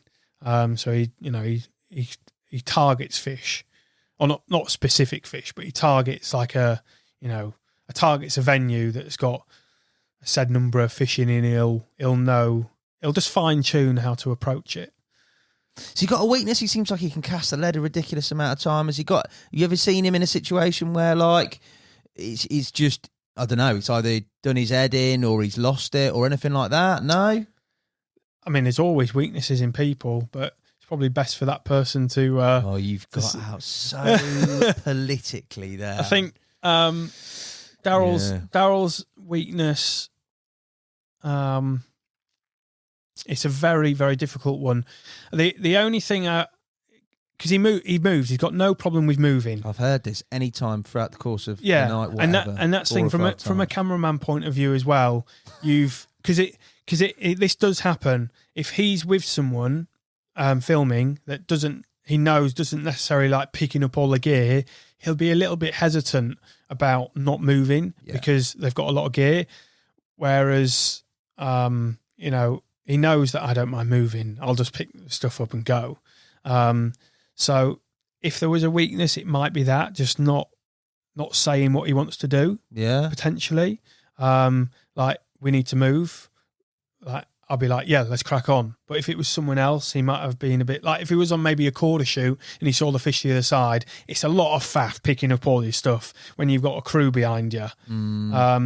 But sitting there is the easy way out. But could you have got more fish if you moved? Potentially. So that's probably, but from a fishing point of view, unless you really analyse it, he can cast a long way. He's accurate. He uses the right stuff at the right time, the right rigs at the right time. So you picked a good one, basically, mate. Best bit of filming / fishing capture or something that really resonates over the time. I mean, you've done it a while now, to be fair. Yeah, I've been around a little bit. We did some stuff on a public lake down for Korda. We did some stuff down in Longeville on a public lake, and I think I can say the name of the lake. I have now. Too late. We can edit that if but let me know. It was quite a while ago, but we turned up. No one knew we were going. If any of the locals knew we were going, it would have been a big problem. Like there was reports of tyres being slashed, all that kind of stuff, and especially to the English. And it did happen after we left. It happened. So we turned really under the radar. We got a Airbnb close by that because you couldn't night fish. So it was days only. So we'd rock up at 4 or 5 a.m. and we'd go back at, in the evening, quite late. And I think the most rewarding bit for that was when we went in February. We went in February and it was absolutely Baltic. We were holding up the cameras. I was wearing gloves. We were holding up the cameras like this. And there was a cold wind. This is south of France. Cold wind just hitting our hands like this. And I didn't wear gloves the first time, but at the end of a fish fight, could literally not feel my hands. They were numb. But Dan ended up catching some of the really big fish in that lake. Wow. And it was really long days, and it was bitterly cold. They're always gruelers, though, aren't they? Yeah. But at the end of the shoot, when you're driving back home, you've got the heating on 20 degrees, and you've done it. You've got a really solid film in the bag. It's like that is really rewarding. And you go on YouTube now, and those films do hundreds of thousands of views. Yeah. And not just because they've got Dan in them. I mean, that's partly why, but they're a good production. There's a lot of thought that goes into it. And then, the other one for Carp Fix really would be the Wazing one. Like Darrell, I don't know how he did it. It was that fishing consecutively for 3 weeks over the right time. He knew when to turn up. He worked out where the fish were going to be, and he caught 3 big uns almost back to back. We turned up the first session, didn't quite get it right. He learned a little bit, went back for the second one. He caught one of the big uns. That 50-pounder. So he was like, right, know what I'm doing now. So all he had to do was get back in that swim again. And we turned up and he fished. He basically camped in another swim to wait to get into this swim. Because that's the swim the bowl swim that he fished was an in-demand swim, because that bowl of the lake only had one swim in it. So it was a popular swim for people to fish.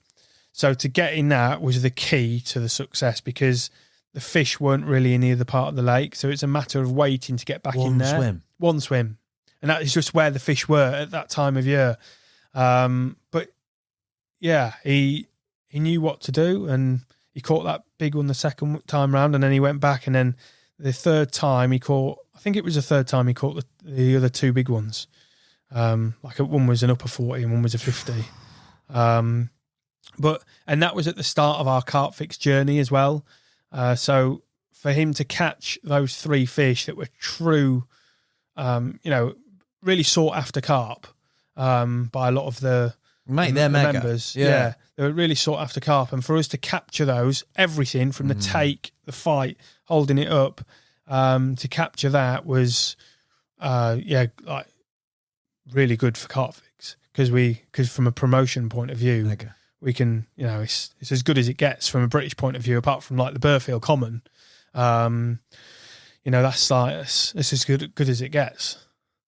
Future, you talked about you referenced a little bit at the start of the podcast, you're doing your own fishing, but you've made it work sort of with regards to Grenville.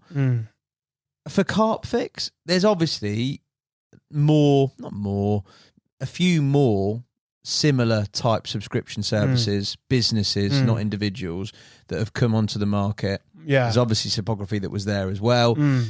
For you as a model, you talked about it becoming the magazines. Is your sort of aim for the future just to continue to put content out that's watchable, increase subscription, or is it a case of holding whatever subscription you've got now? I think the main thing is putting out content that people enjoy. That is the main, that's like our bread and butter. Like obviously a lot of people join CarpFix for Darrell. So we continue to put out films with Darrell in them. But if we just went Darrell, people I think would soon get sick of it. So having that balance I think is quite important, which is why we have regular content from other people. It allows us to spread the load. But it's also, if we were with Darrell all the time, it wouldn't be viable for him because he's got other commitments with Korda. So he physically, unless he gave up Korda, which would be a big commitment to do, that would completely change how we did things. We would be able to just do it just with Darrell and not with anyone else. Like we could do it all in-house and reinvest that money in more staff and make more films with just Darrell. But is that the route we want to go down? Probably not. As I said, we try and make a business that not only puts videos out there that people enjoy watching, but we can also help people learn how to fish, but also help some of the tackle companies. Yeah. Because all these tackle companies, they do find it hard, a lot of the smaller ones, to get traction in the market. There is the bait market is so saturated. So everyone needs some helping hand. So as the business grows, I can see that kind of being like the magazines do, or did. They had a lot of companies that they helped market the products. The only thing with that is it's a subscription model. So people are paying. So they don't want to be advertising ran down the throats. But there's other indirect ways you can do it. So you're not directing it straight to those people that are paying the money. But long term with CarpFix, we will do some of the trips that Darrell does that go under the radar a little bit, probably. Some of the ones that people keep asking for, like the Orient, that will get done. But at the moment he's still enjoying going there on his own, and to get in the way of that, especially on his new boat, would be, we will do it. He has spoke about it, but we'll venture out to other things. The main thing we look at is people ask us all the time or say what they would like to watch. Obviously I'm not going to talk about everything because no. with everyone that's out there, you don't want people to get the upper hand on certain things, but there's certain projects that we will look at doing. But to be honest, as long as people enjoy what we put out there, that'll just keep CarpFix going. That's really you personally, mate. Fishing wise, Grenville. And that's it? Yeah, at the moment, because Grenville isn't too far from me. It's like an hour for me to get there. Obviously, we can film on there. So with CarpFix, it works really well because we're killing two birds with one stone. I get to go to fishing. Paul's allowed me to film on there. The missus can't argue. It's work. Job done. It is work. It is work.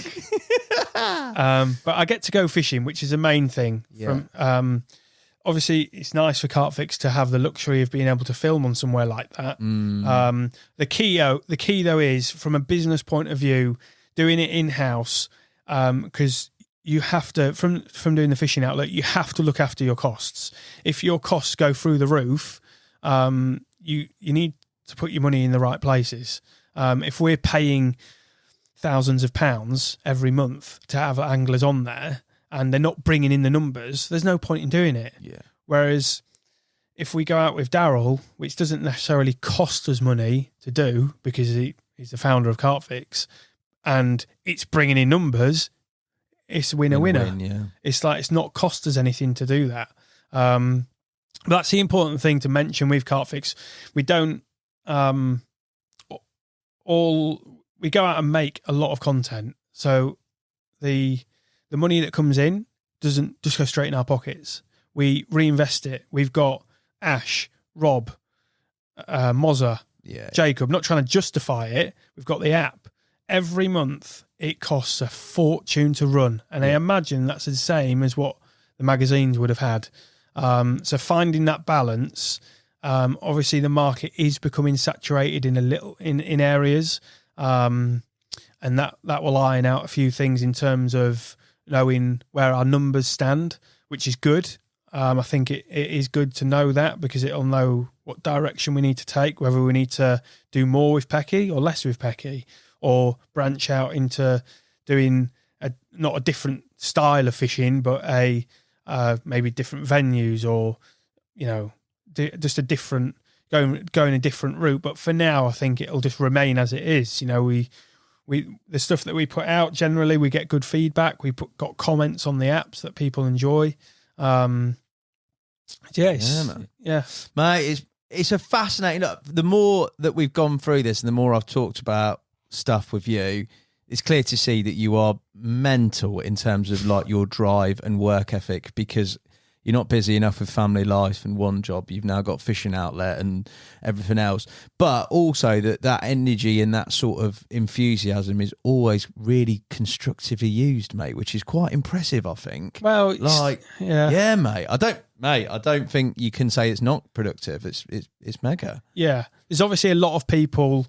We get messages all the time at CarpFix, and we did when I was at Korda and Fishing TV, to be fair. People asking how to get into the industry. And you've done it. You've touched on it with other people in the podcast before. As with other podcasts, I've heard it before. And it is one of those. I think if you get your name out there, don't rely on other people. Do stuff yourself. Don't take a negative as a negative. So if someone says to you, you're not got the job, just go, how can I get that job then? And that's kind of what happened with Korda. I didn't apply for the right job at Korda for me. I knew that wasn't the case, but I was applying. I was doing something. I was, even if I was at the back of their mind, like Ali always knew who I was whilst I was at Fishing TV. If a job came up, there might have been something there. Yeah. So, yeah, we get asked all the time if people can come and help us film and stuff like that. Logistically, and it's not that easy. We can't just say, yeah, come along, because it's quite difficult for some of the places that we film at. But if people want to get into filming and stuff, or if they already are, just try and maybe approach some of the smaller companies. And like what I did, went to the fishing shows with my camera, just interviewed people just off the cuff, build up those relationships with people, get people to know who you are, and then jobs will just come like they do now. I still like RH Baits, Rob Hales. Yeah. Those jobs only came about through Tom Maker, because I used to film with Tom with CarpFix at some of Rob's lakes. The network, isn't it? So Rob only contacted me probably because someone said you should probably use Scott, because he used to work at Korda and he's probably all right. And he's got an underwater camera now. Yeah. So that kind of stuff happened. You got some sick footage of that big and feeding, didn't you, mate? Literally put that camera in. Within 5 minutes, we had a 60-pounder. Within 5 minutes, Paul was sat next to me, and this fish came through and filled the frame, and I was like, what is that? And he's like, I know what fish that is. It's like, really? It's like, yeah, 60. Like, oh my God. It's literally, have you seen the shot? I've seen it, mate. Straight in front of the, like. It's got that one scale on it. Yeah. Boom. Get a rig out, boy. Yeah. Well, I've seen the video, They tried to catch him. It was just a little bit unfortunate. I think if they put a rig out as soon as we put the camera in, they would have had one. Yeah. That one, hopefully. Yeah. Well, you got to go back and do it, haven't you? Well, that's why I've got a ticket. So, yeah, just networking, surround yourself with the right people, Don't be afraid of asking questions. Like the same with the fishing outlet with Alan. Forward him an email from 11 years ago, whatever it was, and then he knows who I am because there's an email trail. He's like, oh, I remember him from 12 years ago, and he phones me back. If I hadn't have done that, that might not have ever happened. Yeah. But if all else fails, Scott McCulloch on Instagram or fishing outlet or Carp Fix, punish the life out of Yeah, don't do that. Because, probably won't reply. Now, genuinely, mate, I've really thoroughly enjoyed looking through the sort of chapters of fishing, videography, the industry, also your life, and getting to know a bit about yourself. Before I let you go, quick fire questions, mate. You don't know any of these. These are not prepped. Okay. So let's see how quick you are on your feet, mate. He's sweating. He was sweating when we had a break earlier, mate. Like, ridiculous. You're doing well to hide it, mate. I know. Don't. Right, you ready? Don't show any of those clips earlier. If you had to lose one, chop one out. Carp Fix or fishing outlet? That is a very, very difficult one. The fishing outlet. Very difficult, but I've answered it very quickly. 3 celebrities you'd take fishing. 3 celebrities. Could be past or present. I would take Elon Musk. Deep. Yeah. I would take Mel Gibson. Mel Gibson? Yeah, I think Mel Gibson and Elon Musk would be quite controversial. Yeah, Mel it would be different. Yeah, because I like Die Hard. Oh, I've not watched it in ages, but I just talked to him about Die Hard. Would you? Yeah. Okay. And then Elon must talk about rockets, and then probably Zuckerberg. Because that's so deep, I think Elon Musk and Zuckerberg could probably just, if they want to have a fight, they could have a fight there. Are they and going to do that? Are they going to do some God YouTube knows. boxing match or something? But they're the kind of people, like Elon's obviously very inspirational. I listen to a lot of stuff, and if I could take him fishing, I'd probably do that. Nice. Drum and bass or country and western? Drum and bass. Country and westerns are terrible. If Carp Fix wasn't you and Darrell, who would you have as your significant other? Oh God, significant other. That sounds like getting married. Ali. Ali. Oh, yeah. Good. Like that. Carp fishing hell. What is it for you? Hell. Yeah. Linear. Never. Not for filming there. Not for filming there. Don't try and save I really love linear, but not for filming there. For my own personal fishing, it's not me. You will never see Carp Fix and linear. I'm joking. Never fish again or never film again? Never film. Never film, yeah. Yeah. Okay, fair dues. Fishing's there, isn't it? It's in the blood, I think. It's always there. 3, your dream carp fishing episode. Pick 3 top anglers. Are you having in it? Oh, okay. 3 anglers. Could be past or present. Mick Brown. Oh, yeah. Mick Brown. Bob James. Yeah? And because of the signed... I'd chuck Danny in there. Would you? Yeah. Nice. Get it done, man. Yeah. They're all about. You get that sorted. Best piece of advice you've ever been given? Best piece of advice I've ever been given? That is a very, very difficult one because I've been given lots of advice. Don't be afraid to take risks. It's probably a good one. Yeah, nice. And that's exactly what I've done, taken risks. It could have gone all down the pan, but I've kept, like, God forbid, if for whatever reason CarpFix numbers went suddenly down or we just decided that we didn't want to do it anymore, then I'd like to think, I'm working with Korda next month. I'd like to think I'd still have a job there or somewhere similar. So, yeah, don't burn those bridges is a very important one, yeah. Nice. Final question. A night out on the bank or a night in with the missus, mate? It's definitely a night in with the missus because I've spent an awful lot away. So if I were to spend another one, I think she would... a very politically well-answered question. Another thing before you tie it off... it's something that I want to mention just on the podcast because it's quite important. My wife got diagnosed with melanoma. Did she? Yeah. Bless her. Yeah, so, melanomas. Yeah. They're no joke.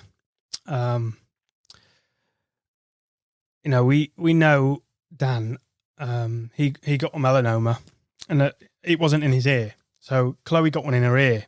In her ear? Yeah, so on top of her ear, she had a mole. Okay. And it's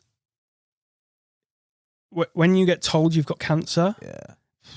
it's like the end of the world. Obviously, for me, it's not directly affecting me, but it's not me that's got it. Yeah. So I don't know how people deal with that side of it. She's never been on sunbed. She's never been exposed to prolonged sun. Just a normal, just grew up normally, just being in the sun. But it's in a prime position there. It was just a mole, just a regular mole on your ear. Yeah. And she got, she basically got a melanoma on there, got it taken off, and it was diagnosed that there was cancer in it. Jesus. So it's like, Jesus Christ. And then we're in a position where, like, you want to talk to people who you know have got this. And the only person that we knew was Dan. Yeah. Fortunately for me, I can phone him up. Yeah. We spoke to Dan a little bit about it because he's been through it, and he's been through it a lot more severe than what Chloe is. Chloe got the mole removed, got it tested, comes back as melanoma, so she's got cancer. So she went through further tests, and it comes back as that there's she does a second biopsy to remove more, to see if it's gone further, and also take out a lymph node. Yes. So you might have, I don't know if you've read about or listened to how Dan's podcast, to be fair. Exactly the same as Dan, but so they do all those tests, and fortunately, thank God, it's not gone into the lymph nodes, because that's where it goes around. Yeah. And that's obviously the next stage where Dan had. Dan used to use sunbeds, that kind of stuff, but in this industry, I see an awful lot of people going out without sun cream on, and that is the worst thing to do. I mean, mate, it's savage, isn't it?